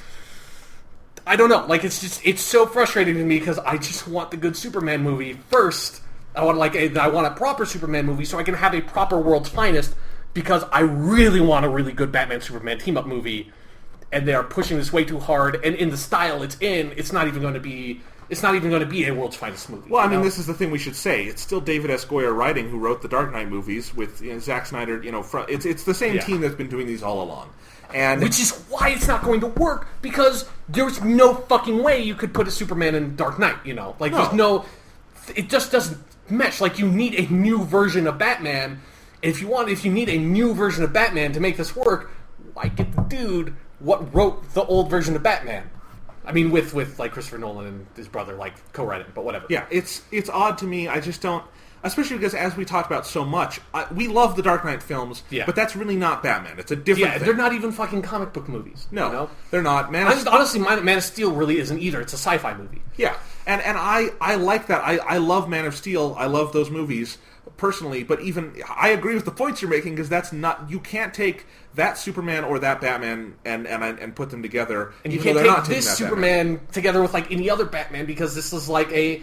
mopey, like God, like, I don't know, their Superman's just weird. Like, it's not the archetypal Superman that contrasts well with Batman, you know? It's not the light to his dark. Yeah. And honestly... not the hope to his justice. Yeah. And I guess, when I heard this announcement, I thought about it a lot, and I really do think if they wanted to go for it, the only direction that would make sense here is if they somehow got Christian Bale back. And I know it would piss Christopher Nolan off, and it wouldn't even sit quite right with me, because I think it's nice to have that Batman trilogy be close-ended. Yeah. But at the same time, they went to great lengths to make Man of Steel fit in this same stylistic tone. Yeah. It feels like a Christopher Nolan verse movie. Mm-hmm. And the Batman movies have the Dark Knight movies have a very clear, verse to them. And I think they could fit together, especially because Hans Zimmer, because he wrote the music to both, and they're very similar in some ways. And it would be really interesting to hear Hans Zimmer get to combine his music. And at the same time, I feel like what happens in Man of Steel, if they really wanted to do it, and I'm not saying this is a good idea, but it would be an idea that would make more sense to me, is that Christian Bale's Batman is in retirement at the end of Dark Knight Rises, right? Yes. I think the birth of Superman, all that stuff, would get him out, obviously. Sure. And he might go seek out this guy. Superman might also be Superman and a little bit harder if Bane takes over Gotham City and holds it. Oh, but you could say that all happened before. But not that long. What does Man of Steel take place 20 fucking years in the future from the Dark Knight Rises movie? I don't know.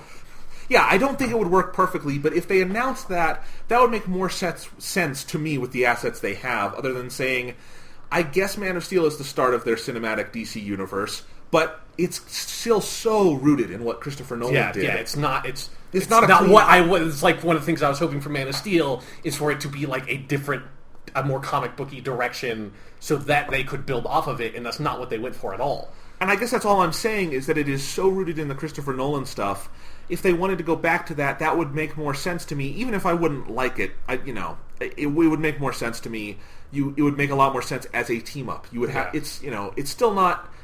They don't have what they need to do this. They're not Marvel. They didn't sit down and say, "Here's our game plan. Let's do it." Marvel had a plan. They executed it, and they executed it well. Mm-hmm. DC is, oh shit, they made a lot of money. We need to make that money. Yeah, it's okay, we need to make a Justice League movie. This needs to happen. How do we do this faster? Fucking put Batman in the next Superman movie. Make it a Batman-Superman movie. So that way we have a Batman established to use for Justice League. Then there are rumors that in 2015 is going to be Batman versus Superman. 2016 is going to be Flash. And then the rumor. And then 2017 would be Justice League. I don't think you can do Justice League with just Batman, Superman, and Flash. I mean, call me fucking crazy. You could, I was actually, dude, I thought about this so fucking much. I've come up with so many plans for how to make this work that are great plans that they're never going to use because they're too good for them. But it's I came up with this whole thing of how you could introduce Wonder Woman in the Justice League movie and do it well, in that fucking make Ares, the Greek god of war, who is a character from DC Comics, the villain in Justice League, and that's how you bring Wonder Woman into it, because it's I was going through all this shit of what heroes can you do that everyone knows the origin of? And there's only 3, maybe 4 now with Iron Man, but there are only 3. Everyone knows Spider-Man, everyone knows Superman, and everyone knows Batman. So you can put Batman in anything. I'm fine. You don't need to... If they fucking go over Batman's origin in any way in Batman Superman, go fuck yourselves. We don't need to do it. We seriously don't need to do it now. But it's you can't do Flash. Do you know... How does Flash become the Flash? I don't know. Exactly. Who the fuck is Wonder Woman? Wonder Woman is an Amazonian goddess, right? Do you only know that because I've told you it? No, I knew that. What are Wonder Woman's powers? She's got a whip.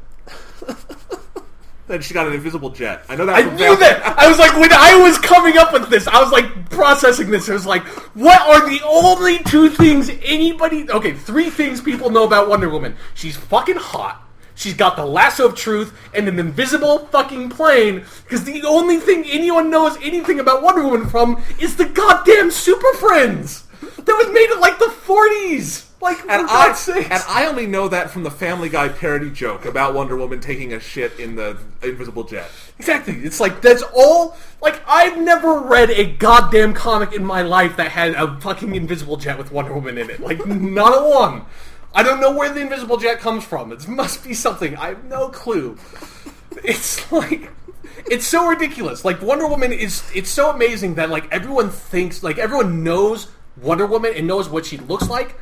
Nobody knows anything about the character because nobody actually gives a fuck about Wonder Woman. Everyone likes to pretend they do because she's a feminist icon, because she's the one female superhero anyone knows anything about.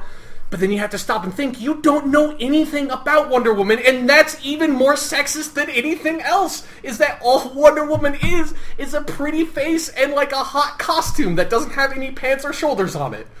Wonder Woman is just proves the fucking sexism in the world. It was you can't just... It would be so hard to just put Wonder Woman in a movie unless you made the Justice League movie about Wonder Woman. They're probably not going to make a Wonder Woman movie first, because a Wonder Woman movie is not an automatic success. at all. Like it's Flash most is not likely an automatic success. But even then, Flash is more likely, I think, to be successful than a Wonder Woman movie. I actually would disagree with that because I think you would get hype for doing a female superhero movie. I don't know. You're gonna get, I don't know if it would work, but Flash... Yeah, I don't have a lot of confidence that a Wonder Woman movie would sell well. No one gives two fucks about Flash on film right now. on film, not really. No, I give understand. two fucks about Flash. I like Flash a lot. Yeah, I think Flash is like, I would be interested in seeing an animated show, stuff like that, see the Justice League with Flash in it. But I'm just saying, on film, nobody is clamoring out there for the Flash film the way they were for a new Superman film. Yeah. Or for, Iron Man 3 or something but nobody like was clamoring for a Green Lantern movie, and that did fail. So, yeah, you're right. Yes, that's my point. It would be like Green Lantern. And I think Green Lantern just got swallowed up by, it's another male superhero comic book movie, blah, blah. Who gives a flying fuck about that? Wonder Woman would have built-in hype from, this is like the first big female superhero film we've done in like 20 years. Yeah, but I don't think that would be enough. Like, I don't think it would be enough It would put some asses in the seats, but it's like, that would not be the draw. Like, everyone wouldn't go to Wonder Woman movie because, like, it's a female superhero. Lots of guys would not go to a Wonder Woman movie because it's a female superhero. I get that, but I still... If I were Warner and I were saying, we're just going to make one more standalone superhero movie with someone from the Justice League, Flash would not be my pick if it's between the two of them. I still think... Yeah, because I think you could make a better Wonder Woman movie, but yeah. I can see why they would make a Flash movie before a Wonder Woman movie. Yeah. But yeah, it's like... It's crazy. Like, they're just pushing this way too hard. Like, DC doesn't... It just doesn't... I just don't think they have any fucking clue what they're doing. And I seriously don't think this world's finest movie is going to be good, because this might be a joke. I don't know, like... Tons of websites have reported it as just like news, like straight up news, which makes this probably a joke. But David Goyer said at Comic-Con in like an interview or something that like, we don't know quite what we're going to call the movie yet, whether we're going to call it Superman versus Batman or Batman versus Superman, but we're leaning more towards Batman versus Superman. That could very easily be a joke. I've only seen it written down, so I don't know what his intonation was with it. But if they call this movie Batman versus Superman, I'm out. Like, fuck you. Fuck you. Like, this is not... They're not calling it that. Because Warner has not called a movie by the name of the hero for a long time. I think they're going to... So, that doesn't mean that they have Batman vs. Superman, the movie.com, so... And Batman vs. Superman.com, so... Yeah, because you buy every fucking domain once you know you're going to do something. That's just how it works. Microsoft did not have Xbox1.com when they announced Xbox One. That is not true. Okay. Nintendo also just very recently acquired Wii U.com, so... Okay. Well, anyway...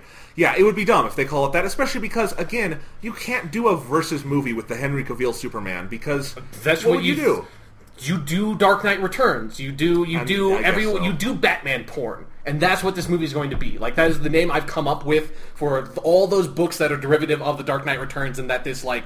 Dark Knight Returns is a fine graphic novel, but it's like, it spawned this Batman porn culture of like, Batman's so fucking cool, Batman's just like us, except for he's the actual best superhero of them all, because we just let Batman just win. It's like, Batman just wins. That's his fucking superpower. He always has a plan. He always has something figured out. He's like, he has the protagonist power, just like, of like, he can't die because he's the protagonist. It's like, that, and he always has to win because he's the protagonist. That, like, narrative rule is boiled down into Batman, and they just use it to make Batman porn, where it's like, you put him against ridiculous odds that he could not possibly win, like Superman, and then you have him win somehow, and even though he doesn't really win because it's just a dumb story. It's Batman porn. But that's what I was trying to say, is that you can't have them fight in a way that is organic or interesting to me. Yeah, but they're going to do it, and some people are going to eat that shit up, because Batman and Superman fight in this movie, Superman would never win that fight. It's probably going to be a tie. There's a chance that Batman wins the fight. If they actually seriously fight in the movie, Batman probably wins. And if it's called Batman vs. Superman, Batman definitely wins, because that's the rule. The person who's named first, King Kong vs. Godzilla, King Kong wins. Mothra vs. Godzilla, Mothra wins. That's the rule. So, if it's Batman vs. Superman, Batman wins in the movie. That would be terrible. And I don't want that. I mean, I think Dark Knight Returns is okay. It's also really disgusting to me. Yeah, in a lot of ways. But that fight to me has never been anything more than just convoluted and dumb. Because you can't. Everyone's like, it's cool because Batman beats Superman. It's not cool. Nothing, like everything about it is dumb and convoluted and makes no sense. Yeah, it's like you have to rig the situation in such a ridiculous. Like Superman just stopped a nuke, and we have like Green Arrow just comes the fuck out of nowhere in the story. He has a kryptonite arrow, and Batman has this big Batman suit and a ridiculous Batman tank, and it's like, and Batman gets to decide where the fight is at. Superman just tells nobody else to interfere, and Superman just goes down and tries to talk. Like it's just this super ridiculous. Does Superman ever throw a punch in that fight? I don't think he throws I think he kind of shoves him around like through buildings and stuff. But it's it's not like Superman isn't even trying to fight him. It's just because Superman would just win the fight. But everyone wants to see Batman win, so you have to just come up with this ridiculous scenario that makes no sense. And that's probably what they're going to do in this fucking movie if they fuck it up.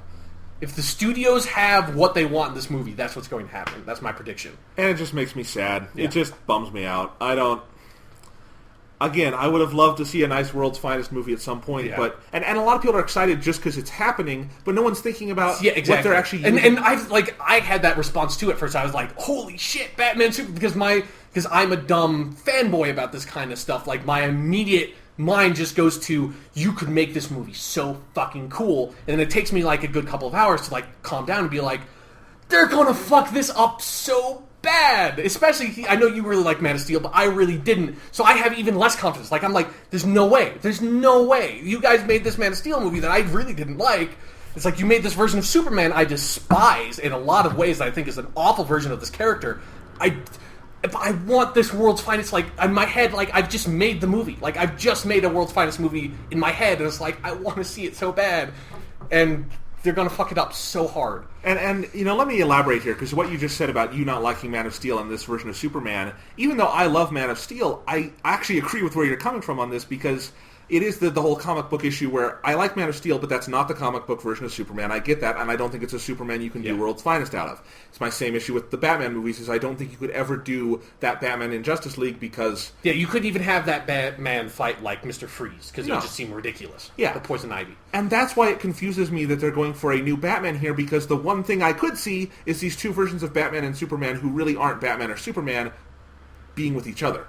I could see that. Like in a sexual sense. Yeah, sure. But no, I could see the two, like, Christopher Nolan-verse versions of these characters, absolutely, because they're in basically the same universe. But I couldn't see, like, I don't know what they're going to do for Batman. Are they just going to basically do another version of the Batman from the Christopher Nolan-verse, like, really dark, brooding, like...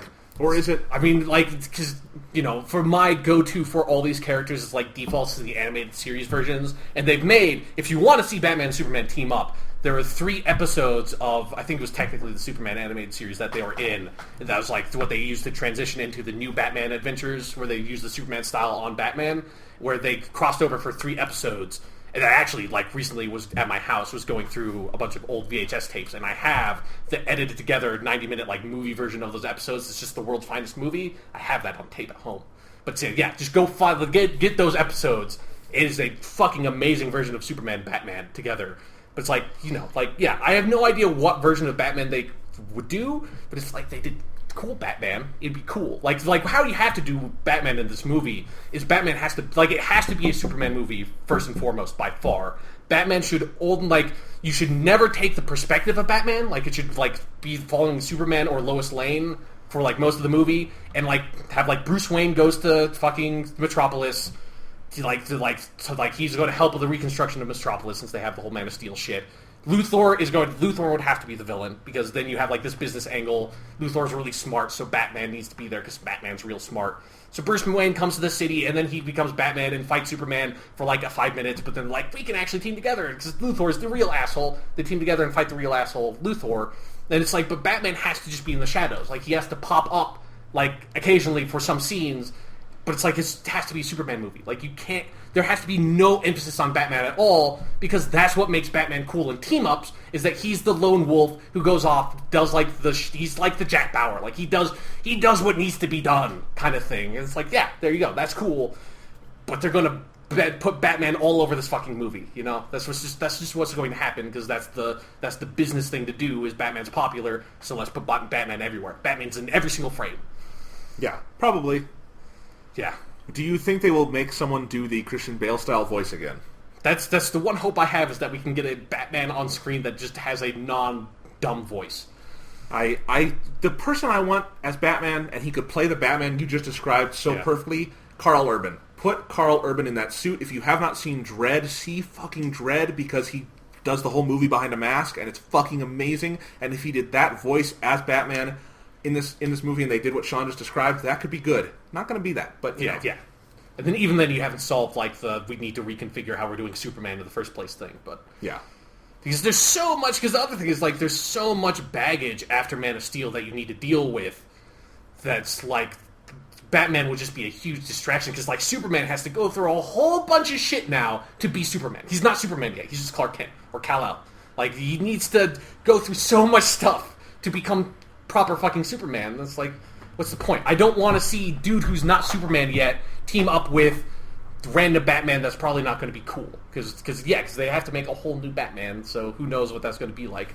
Like, what is this costume going to be like? Is this going to be a comic booky Batman? Is it going to be the Christopher Nolan style Batman? Is it going to have a dumb voice? If he's going to have a not dumb voice, who knows? It's not going to be comic booky at all. I can tell you that right now. That'd be really funny though if like all of a sudden this is like it's just fucking Adam West Batman. Yeah, he's got like the blue cape with like a yellow thing around his emblem. I'd watch 70s style Batman. Yeah, team up with like really mopey, depressing Henry Cavill Superman. Yeah, sure. Why not? All right. So, do we have anything else to say on the big announcement of Comic-Con? Yeah, the Batman vs Superman movie.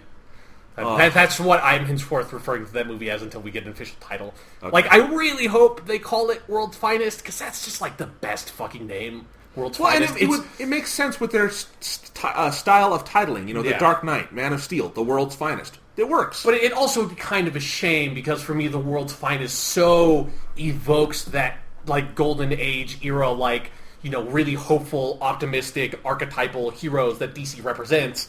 It's like they're the world's finest. You know, it's just like you sort of throw away your realities of like what Superman and Batman are doing is actually a horrific, awful thing. They're just breaking every known law. It is unbelievably horrible for like in real life. You just throw that away and just they are these symbols of hope and justice, like that you can get behind. They are the world's finest. It's like these movies don't encapsulate that at all. These movies are like, no, dude, like Superman, just like everybody dies in the Superman movie. Just like the whole world explodes in the fucking Superman movie because it has to be gritty and dark and bullshit. Fucking goddamn it. I just want a good World's Finest movie, and it's not going to happen. I've got one more thing to say on this issue, which is that, you know, Sean, how we always confuse The Dark Knight Rises with The Dark Knight Returns and vice versa? About half the sites I read this on said Henry Lennox read a quote from The Dark Knight Rises. And that was great. Yeah. I was like... It's not just us, it's the whole world is confused at this point. Yeah. So anyway... apparently, like, Superman was in Dark Knight Rises. We already had a Superman-Batman movie, so they don't need to do it now. The other reason the reason I would say they are probably not going to call it Batman versus Superman, but they could come up with something dumber, is that I don't think Warner Brothers wants to use Batman in their marketing anymore. I think they want to use the words Dark Knight, and I think that's very well. I mean, that's why that movie was called Dark Knight Rises. Is they probably said to Chris Nolan, "You can title it whatever you want, but you have to have the words The Dark Knight in it." Yeah. And Christopher Nolan's like, "Well, fuck! What do I do with that?" And I was going to call it Bane's Wacky Adventures in Gotham. Fuck. Yeah. Bane's Super Happy Fun Time. Yeah. All right, but anyway, that's that news. A couple other stray things from Comic-Con. Sean, as you know, we sometimes talk about Doctor Who on this show. Oh, do we? Yeah. Is that like British sci-fi show? It is. Heard of sometimes? It is. I've made 2 references to Doctor Who so far in the podcast, so whatever. Yeah. And, you know, like, as we have an outline, and I saw you, like, move the Batman-Superman thing above the Doctor Who thing in the outline to match it up with the team-up thing. You didn't need to do that, because the Doctor Who 50th anniversary is a team-up of the 2 Doctors. Oh, that's a good point. So, the team-up thing, the theme continues into Doctor Who, the 50th anniversary, which will feature David Tennant and Matt Smith as the 10th and 11th Doctors, or the 11th and 10th, 12th now, who knows what that's going to be. Teaming up together, kicking ass, brown coat and bow tie, let's do it. I'm excited for it. But anyway, the panel, I wanted to cover this because I'm sure someone would ask if we didn't cover it, but the Doctor Who panel, there was not a ton of news out of this. Yeah. Like I said, I was maybe thinking because they're going to start shooting the Christmas special reasonably soon. I think they started in either August or September.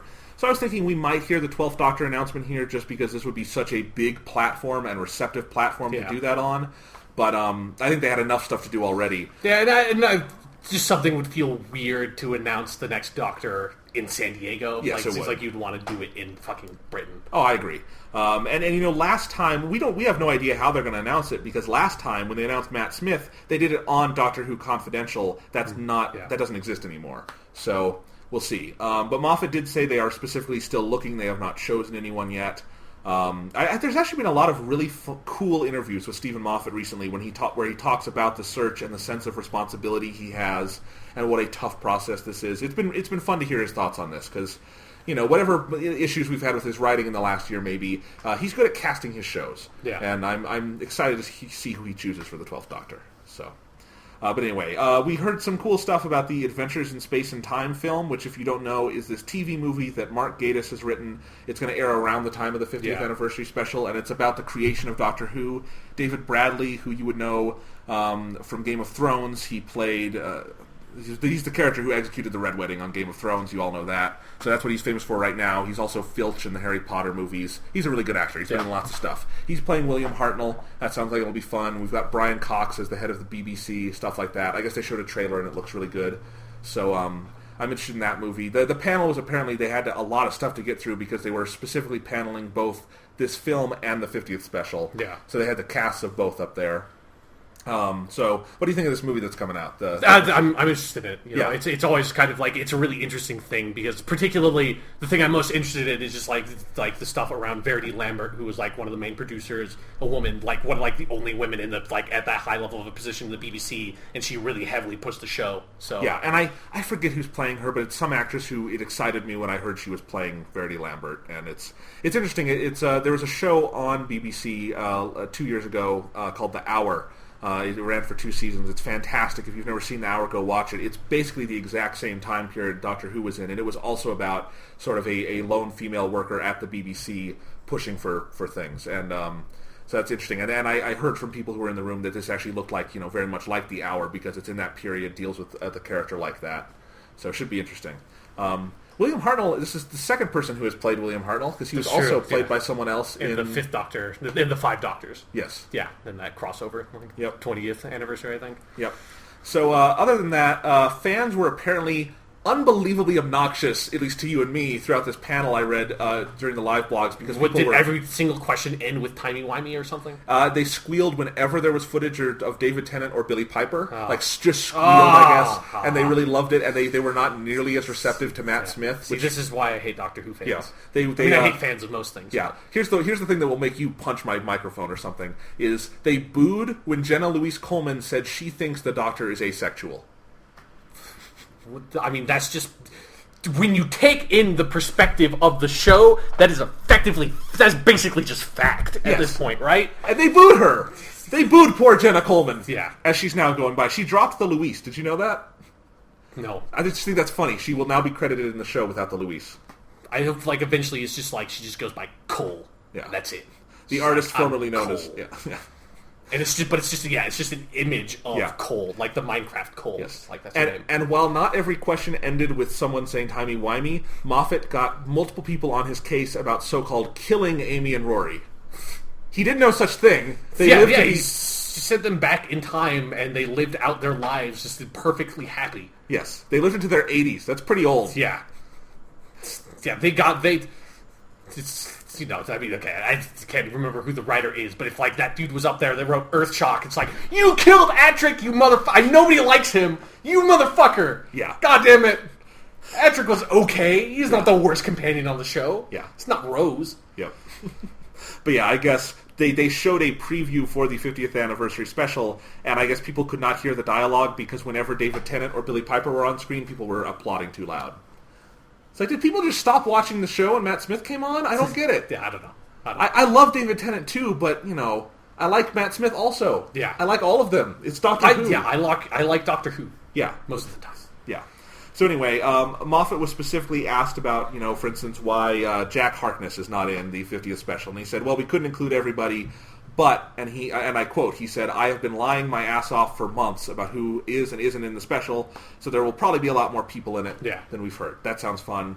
The trailer they showed, Moffat was very, very strict about anyone filming or even getting the audio from it. He was so strict, he said, if this gets online in any way, I will never show something like this at Comic-Con again for Sherlock or Doctor Who.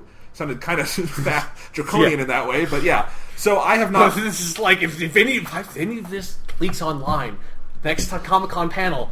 We're just gassing the whole room, and that's it. Just like the whole Doctor Who production staff dies. All the the number one fans that went to San Diego Comic Con die. It's it. It's over. So you motherfuckers, don't leak this online. So anyway, that's my way of saying I have not heard a lot about this trailer, save that it seems to confirm that John Hurt's character is a Doctor from the Time War period. Yeah, I feel like that's been pretty fully confirmed at this point. So that'll be interesting. We'll see.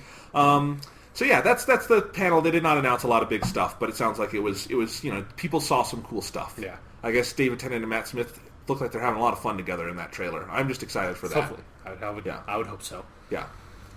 So then hopefully Billie Piper doesn't have too much to do. Yeah. Or they rehabilitate her character in some way. They fix her. Rose was a really good character once upon a time. Yeah. Feels like forever. Yeah. Ago. Yeah. Fucking Rose. Oh, well. All right, so should be interesting. I'm excited for that special. Before we move off the topic of Doctor Who, Sean. Okay. I saw this online today.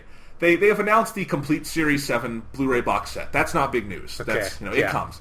They put out the cover art. Yeah, I haven't seen this yet, so... This is the worst fucking... What did they do to Rory? It looks like... That doesn't even look like his body. It looks like they photoshopped his head on someone else's body. Let me describe what we're seeing. Oh! Why do they hate Rory all of a sudden? I don't get it. That's my first reaction as I looked at that. I'm like... Oh, it's okay. And then I see Rory and I'm like, I like how I looked at it for like 5 seconds and then I saw Rory and it's like, oh, Jesus. I mean, specifically, okay, the picture I have, like, if I don't zoom in on it, let's say I zoom out from this picture, can you even see that Rory's on there? No. So, I mean, now that I know where he is, I can kind of see him, but when you first brought it up, like, I didn't even notice because he's just stuck in the corner. So here's the image, if you haven't seen it, go look at it, it's hilarious. Maybe I'll make it the post pic for this episode, but it's the Doctor in the middle, he's got his arms crossed, Clara is on one side of him, and Amy is on the other. It's all very photoshopped. But then behind Amy, just sticking his head out like a gopher, is Rory, and he's got his arms out. And he's kind of like, it looks like he's waving them like, oh boy. I mean, it kind of looks like he's like grabbing Amy's ass or something. Like, because Amy's got this like really distraught expression, and then Rory's just like, oh, look at me, I'm Rory, a wacky Rory. Why does Stephen Moffat hate Rory now? I don't get it. Know. Oh man, that's so fucking funny. Because it would be it looks a little funky, but it would be totally fine if Rory wasn't there. Like, it would be a perfectly whatever. Sure, that's the Series 7 box set. I wouldn't think anything of it if Rory wasn't even in the image. But just sticking his head in the corner, like right next to fucking Amy's ass, it's just like, what are you doing? What is this? It's so weird. It's so weird. And it's just, we've been talking about, and I actually rewatched this episode recently because my brother's watching the 7th series finally, so I've just been watching a lot of it with him. And Angels Take Manhattan, it's a better episode when you watch it out of context and you don't have the just crushing disappointment of how unfulfilling it is. But that's still where they just zap Rory out and he's gone from the show. It's like the worst... It's just so disrespectful to that character, and then we get the box set where he's just plucked in the corner, looking like, as Sean says, he's like harassing his wife. Yeah. Oh, I'm Rory. Yep. Oh man, it's so fucking awful. Funny. Oh my god. I'm disappointed they didn't try to put like Strax in the back behind the Doctor's left shoulder. Just like fill all the negative space with like just the heads of all the other side characters on the show. Have Diana Rigg with the alien baby nursing. She should have just been where Matt Smith is in the cover. It's like front and center. Yeah, so that's the number one thing we're all going to remember from Series 7. I hope the 50th anniversary special poster has like David Tennant in that position. like right behind Matt Smith, just like, ha-ha. Yeah, that actually fit for the 10th Doctor. Yeah, that really would. So, alright, yep. I'm really glad you showed me that because, oh man. Yeah. That's so bad. I wonder if this is finalized, though, because it says it's 4 discs. There's no way that box set is 4 discs long. That is way too long a season for that. That's Yeah. probably just an error, but in any case. So maybe they'll change it by the time it comes out. They'll just take Rory out of there. Yeah. They have also announced, I think this is interesting, they are putting out a complete series for the Revive Yeah, I series. saw that. I'm actually really psyched for this. It's the whole series on Blu-ray, and it comes with all 7 seasons plus the specials from Series 4, plus a Universal Remote Sonic Screwdriver. That's kind of cool. And what's interesting about this is that they've always said they could never do Series 1 to 4 on Blu-ray because I thought they were just shot on video at 480p. I guess they've done something. They say they're in full 1080p, that they've remastered them. I don't know how that's quite possible. I hope we get further confirmation, because I would love to have those episodes in better quality. They kind of have always looked like shit. Yeah. So the show got a lot prettier when they switched to HD. So, in any case... But it kind of makes me wish just someday to have like this ridiculous box set of the entire show. I know. And just like see how big that would be. I know, because this is a pretty big box on its Yeah. own. I'm disappointed on this box set they have, the 3 Doctors. I'm disappointed they don't have Rory sticking out of that, too. Haha! I'm on the show too, guys! It's me, Rory! Hey! So yes, go look at that picture if you have not seen it and have a good laugh. God, Jesus Christ. Poor Rory. Alright. So let's do some miscellaneous Comic-Con stuff here. The Godzilla film that Legendary paneled sounds Yes. really cool to me. Yeah, I mean, it's always seemed like this is going to be really awesome, but yeah, I'm still... The footage they showed confirmed it will have multiple monsters and Godzilla will be in the protector role, basically. Yeah, I mean, not like 100% of that. Like, Right. I wouldn't go so far as to say that. Like, at least like the footage they showed, there's like some sort of like Kamakirasi looking, some like kaiju from those movies looking kind of creature that I might have heard. But with so there's going to be other monsters, but doesn't necessarily. I wouldn't necessarily call that protector role, because that is a very specific kind of trope from those movies. That's true. That they're probably not going to invoke. I'm going to guess. Yeah, he's probably still going to be. Like, if there are other monsters in the movie, it's going to be like, how can we get both these guys to kill each other? Which is like half the 90s Godzilla movies. Right, that'll probably be it. And they talked a lot, they showed a lot of footage of, nuclear stuff from the 50s and whatnot. It's kind of showing that they're going for a similar tone as the original Ishiro Honda Godzilla, where, obviously nuclear war, paranoia was very big on that movie. It sounds like they're going to try to do that again. That sounds good. It's got a really cool cast, including Bryan Cranston, which sounds fun to me. Yeah. So I'm excited for this movie. I think just hearing what the panelists had to say, especially the director Gareth Evans, it sounds like they don't just love Godzilla; they know Godzilla. This isn't Roland Emmerich, who had never watched a Godzilla movie in his life, making Independence Day 2. It's and it's like we know at least some of it is set in Japan. Like Godzilla stomps some city in Japan at some point in the movie. Yeah. But one of the things I'm really curious about is if they how much of the nuclear stuff they're going to bring in, because it would just be super interesting if Godzilla, Godzilla would have to attack Japan first, because it's fucking Godzilla. But then if he ends up he attacks Japan and then he moves on to America, as you would always assume those monsters would end up in some other country, they never fucking do. Japan's a pretty small country in the scale of things. But yeah, if Godzilla ends up in fucking California or something, and then it's bringing that the nuclear metaphor home to, hey, the dudes who fucking shot the missiles in the first place, you can do a lot of really interesting thematic material with that. Yeah, and they say they want to do this serious and have make it a really interesting dramatic movie as well as a fun monster movie. Godzilla is the Godzilla design. He looks like Godzilla. We haven't seen the full monster design, but we know at the very least it's not an iguana type like the 1998 movie. No. It's we know what his tail looks like, because that poster looks really fucking cool. Yep. But so I'm excited for that movie. Yeah. And Guillermo del Toro said, if once they have all this stuff out there, maybe they can do the Pacific Rim Godzilla team up movie. Yeah, which we can keep going with this team up thing, because I had a revelation over the past couple of weeks where we have often said that I've called the Marvel movies the grand Marvel cinematic experiment, because I was nobody's ever done anything like that before. I'm totally fucking wrong. I've been wrong the entire time, and I knew it. I just never recognized it. Fucking Toho did it. The Godzilla movies are exactly that, because they fucking made Godzilla, then they made Mothra, and then the fourth Godzilla movie is fucking Mothra versus Godzilla, and then they have a bunch of other monsters. Rodan was in his own movie first, then Rodan is in the third Godzilla movie, and then eventually, I think the seventh Godzilla movie, Destroy All Monsters, has fucking Manda in it, has Baragon from Frankenstein Conquers the World, fucking Toho did it in the goddamn 60s. the entire time, I had no idea. When the fucking comics were being made, this had already happened. It's like, blew my mind when I was like, holy shit, this has already happened, and I've already experienced it. You kind of take it for granted. Yeah, exactly, because it's like, those, obviously I watched those movies completely out of order, because they all came out like 30 years before I was born. So it was like, it's always been part of my collective knowledge of like, just fucking Godzilla, yeah, destroy all monsters, like King Ghidorah, Rodan, Mothra, like, it's just all the Toho monsters. It's like, fucking Toho did the crossover thing first, so. Yep. So I like this. I think Legendary has their act together more than Yeah. Warner on their monster movie side, at least. So that's cool. Let's see what else we got. Warner, I think this had maybe been confirmed before, but Duncan Jones is making a Warcraft movie, and they had a panel for it. Yeah, like the World of Warcraft movie has been in sort of like production hell for a while. Like it originally was like Sam Raimi was attached, but yeah, now it's Duncan Jones, the dude what made Moon. Moon's a great movie. His second movie, Source Code, is a good studio sci-fi movie. It's not great, but it's good. So I have faith in him. That might be interesting. Yeah, and like I know you've never played the Warcraft games, but I've played Warcraft 3 and its expansion in World of Warcraft quite a bit. And so it's like I think like Warcraft, if they like, could be a really interesting fantasy movie. And from what I've heard, they showed like a teaser, and from what I've heard about like people who saw it at the conference, that it's really cool looking. So okay, that's good. Sherlock panel sounded kind of fun. They paneled Sherlock even though they did not have Martin Freeman or Benedict Cumberbatch there.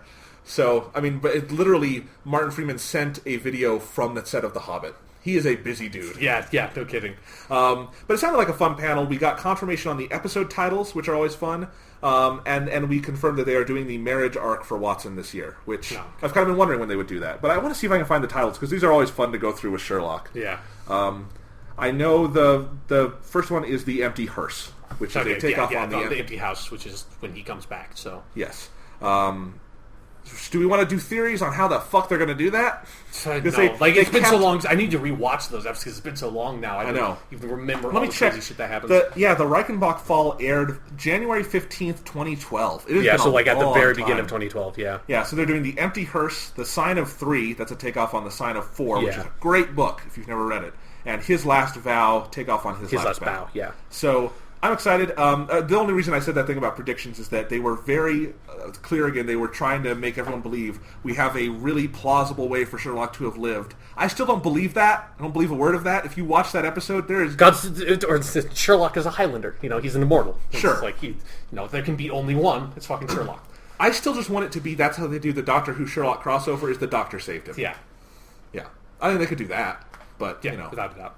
Oh, well. I'm really excited for these episodes. Should be good. Sherlock's a great show.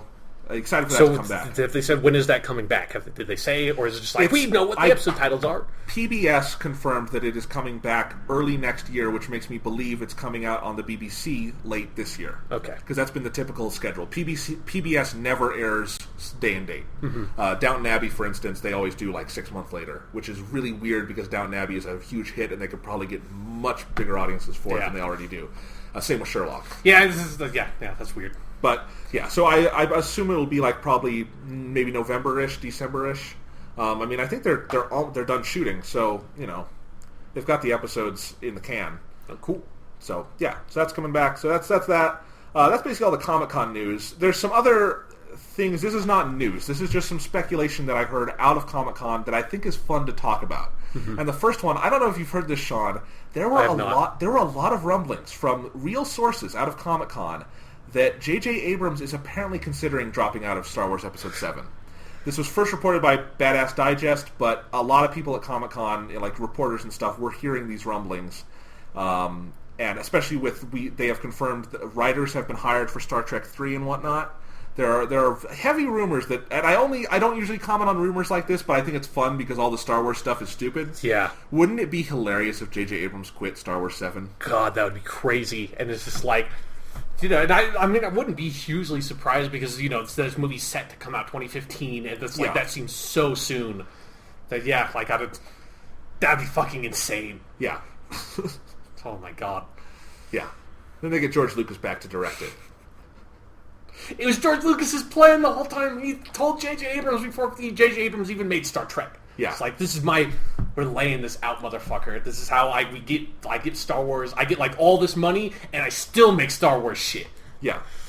Then I got to, if you read the site, the Digital Bits, which is kind of the lead site on the internet for DVD and Blu-ray news and whatnot, and they always have a presence at Comic-Con, and they confirmed, this is not a rumor, this is happening, they just haven't officially announced it yet. Digital Bits has been reporting these rumors for a while, but they got confirmation from studio and post facilities at Comic-Con that, Sean, your second favorite TV show ever, The X-Files, is being remastered for Blu-ray. And high definition. So this is the they're doing like a X-Files season 10, like Buffy comic book style continuation of the show. Yeah, this is the 20th anniversary of the show this year. So they had a 20th anniversary panel there with Gillian Anderson and David Duchovny and all the writers too, like and Chris Carter. Yep, and it's cool because the writers, that sounded fun because like Vince Gilligan, Howard Gordon, a bunch of big showrunners now came from X-Files. Yeah, I think that's really cool. One other, I can't remember. There was another writer who made all the really funny episodes on the X-Files that's there, but I can't remember his name. But that should be good. I hopefully it'll come out on Blu-ray, and then they'll also put HD versions out on Netflix and whatnot. That's definitely a show that would deserve to be out in HD. Yep, I'll fucking rewatch it. Oh yeah, I've been thinking about rewatching a whole bunch of X-Files recently, anyways. So well, and I've been thinking about sitting down and watching it finally because I've never watched the show, but I'll wait for this. That would be a really fun way to watch it. So they also, this is an interesting thing that they talked about. This isn't even really a rumor. It's just something where I think it's worth talking about because I thought it was interesting. But Digital Bits, they talk with a lot of industry insiders. They know all the DVD and Blu-ray producers in the industry, and they had a lot of word at Comic-Con that it sounds very likely, this is in no way news again, but it's likely that Disney will, or at least heavily is considering, putting out the theatrical cuts of the Star Wars trilogy in high definition at some point in the future now that they are driving the franchise. This has been one of the big questions I've had, for instance, since Disney bought Star Wars, is would they be able to do this? Because George Lucas never wanted to do it, but if it's out of their hands, Disney would be crazy not to. So, well, I think people overestimate how much of a market there is for that. Like it's because it's a really loud minority that really is clamoring for that. But what I've always said about this is I feel like it's the same minority of people who buy Criterion Collection DVDs and stuff, for instance. And there is a market for that. You just have to market it the right way. Yeah. It's not something that you would put out on Best Buy shelves, I don't think. Like day one, everyone would go get it. Yeah. I think it's the kind of thing that, again, as I've always said, what the smart thing to do would be to give the original trilogy to Criterion and have them do it. Because they would do that the right way, and they would market the right audience for it, and it would be a good way to make money off that. But it's still something where I would really love to see them do it. I want those archived, because if they're not archived soon, they're just going to be lost forever, and that's sad. And, I think it was interesting to hear the talk of this at Comic-Con of people, in the know talking about that this is at least in consideration. This is something they are looking at, especially with the new movies coming out. I think they would be smart to do it. It is a loud minority. But I want them to do it, but it's like just like the way people talk about it is like they'd be crazy not to put these. It's like they're not going to make like billions of dollars in doing HD remasters of the theatrical cuts of Star Wars. Like it would be a cool thing. They would make money on it, but it's not like they're fucking insane. They're sitting on this pile of money, and it's like no, they're not. They're not. And I guess what I would say about it is that it's just part of the machine. They are going to have a lot of merchandise out there, and it's the same as like if you didn't make this one Star Wars toy, no, you wouldn't. You're not sitting on a pile of money with that one Star Wars toy. But if you put that toy out and a bunch of other toys out, they are sitting on a pile of money with Star Wars and Disney Infinity, their new like toy game crossover. Like they are. If they don't put Star Wars on that, they're fucking insane. Oh, I agree with that. But overall, it's just a part of it's just one of the pieces out there. If you don't do re-releases of the old movies when you're putting out the new ones, you're giving away something, and it's part of the overall thrust. And that if they're ever going to do it, that would be the sensible time to do it. Yeah, when the new movie's coming out. And the other point, if the new movie comes out, right? It never will. If J.J. Abrams drops out, who knows? Right. And the other point Digital Bits made is that would be a nice way to bring fans who may have checked out on the franchise back into the fold as this is happening, and use that as a marketing push for that segment of the fan base. And again, that wouldn't be a hugely significant segment of the fan base because they're aiming kids, I assume, with the new movies. Yeah, probably. But it's interesting, and I was glad to hear that is a rumbling in the works. I really hope they do that at some point. I don't need anything fancy. Disney has a very good remastering division at this point. They use Lowry Digital and some other houses, and they've just got a machine going where they just all their movies they're putting out on Blu-ray now and making sure they have their catalog updated. This is part of their catalog now. I think they share the rights with 20th Century Fox. They would have to do something there, a rights issue, but it would be very easy for them to take those, get some prints, get some negatives, churn them through their remastering division, and they'd probably come out great, and then people could be happy. Some people would never be happy, but they're going to get them and be like, whatever. Some people would get them, and then the disc would start with the Disney logo, and they'd just be so mad, and they would throw them in the trash. Yeah. They're like the people that like get so upset about that stuff, that you'll never satisfy them. They'll always be riling about something. So Yes. So anyway, that's basically what I've got on the outline. Anything else you want to talk about, Sean? nah, man, dude, it was like mostly it was just I just want to talk about that fucking Batman Superman thing. I know. Fuck. Just want to reiterate. If you want to get people who are really big fans of Superman excited about a Batman-Superman team-up, the last thing you want to do is introduce that like concept with a quote from a story that has one of the worst versions of Superman of all time. Even if it's a good Batman graphic novel, Dark Knight Returns, that version of Superman is so bad and dumb and just not that character. I mean, Frank Miller is making fun of Superman actively in that basically. story. Yeah, so it's like such a terrible... Like, World's Finest is supposed to be, like I've said this before, it's like the greatest bromance ever. Like, my ideal World's Finest movie is like if you took the Avengers and Brokeback Mountain and put them together. That's what World's Finest is. Like, the true love that is Batman and Superman. Represented on film. That's what it needs to be. And you're not doing that if you put one of the most hateful, antagonistic Batman-Superman relationships ever of all time and have that be the symbol. Fuck that. I agree. I actually completely agree. And that's why that announcement, I just hated the way they did it. Like, I never even had that initial reaction you said you had of excitement because I read about the way they did it and I was like, fuck that. I just saw the dumb. headline first of like Batman, Superman, holy shit movie. Yeah, and I read it on the live blog, so it was like, I just like, fuck you guys. Just, that's dumb. I don't like that. Yeah. If you want to hear our full thoughts on Dark Knight Returns, we did do an episode where we reviewed the animated movie that came out. That was earlier this year. We obviously also talked about the graphic novel because they're essentially identical. Yeah. So go listen to that. We crap all over that story. But yeah, so next week we'll figure out what we're going to talk about. Might talk Wolverine. That would be fun. Yeah, I'll try to see that. Yep, and we'll talk about some other stuff. But in any case, hope you enjoy WGDC Radio with amateur audio quality now. Exactly. Full on 100% pure amateur audio. It doesn't sound like you're chatting to us over Xbox Live anymore, hopefully. Yeah. So, all right. there's that. 58 episodes in. I bet in another 58 we might have a second mic. I don't know. Jesus, like we might actually edit these things at that point. At episode 152, we could have a mixing board. Well, let's not be crazy. All right. Well, we will see you guys next week. That's it. Batman!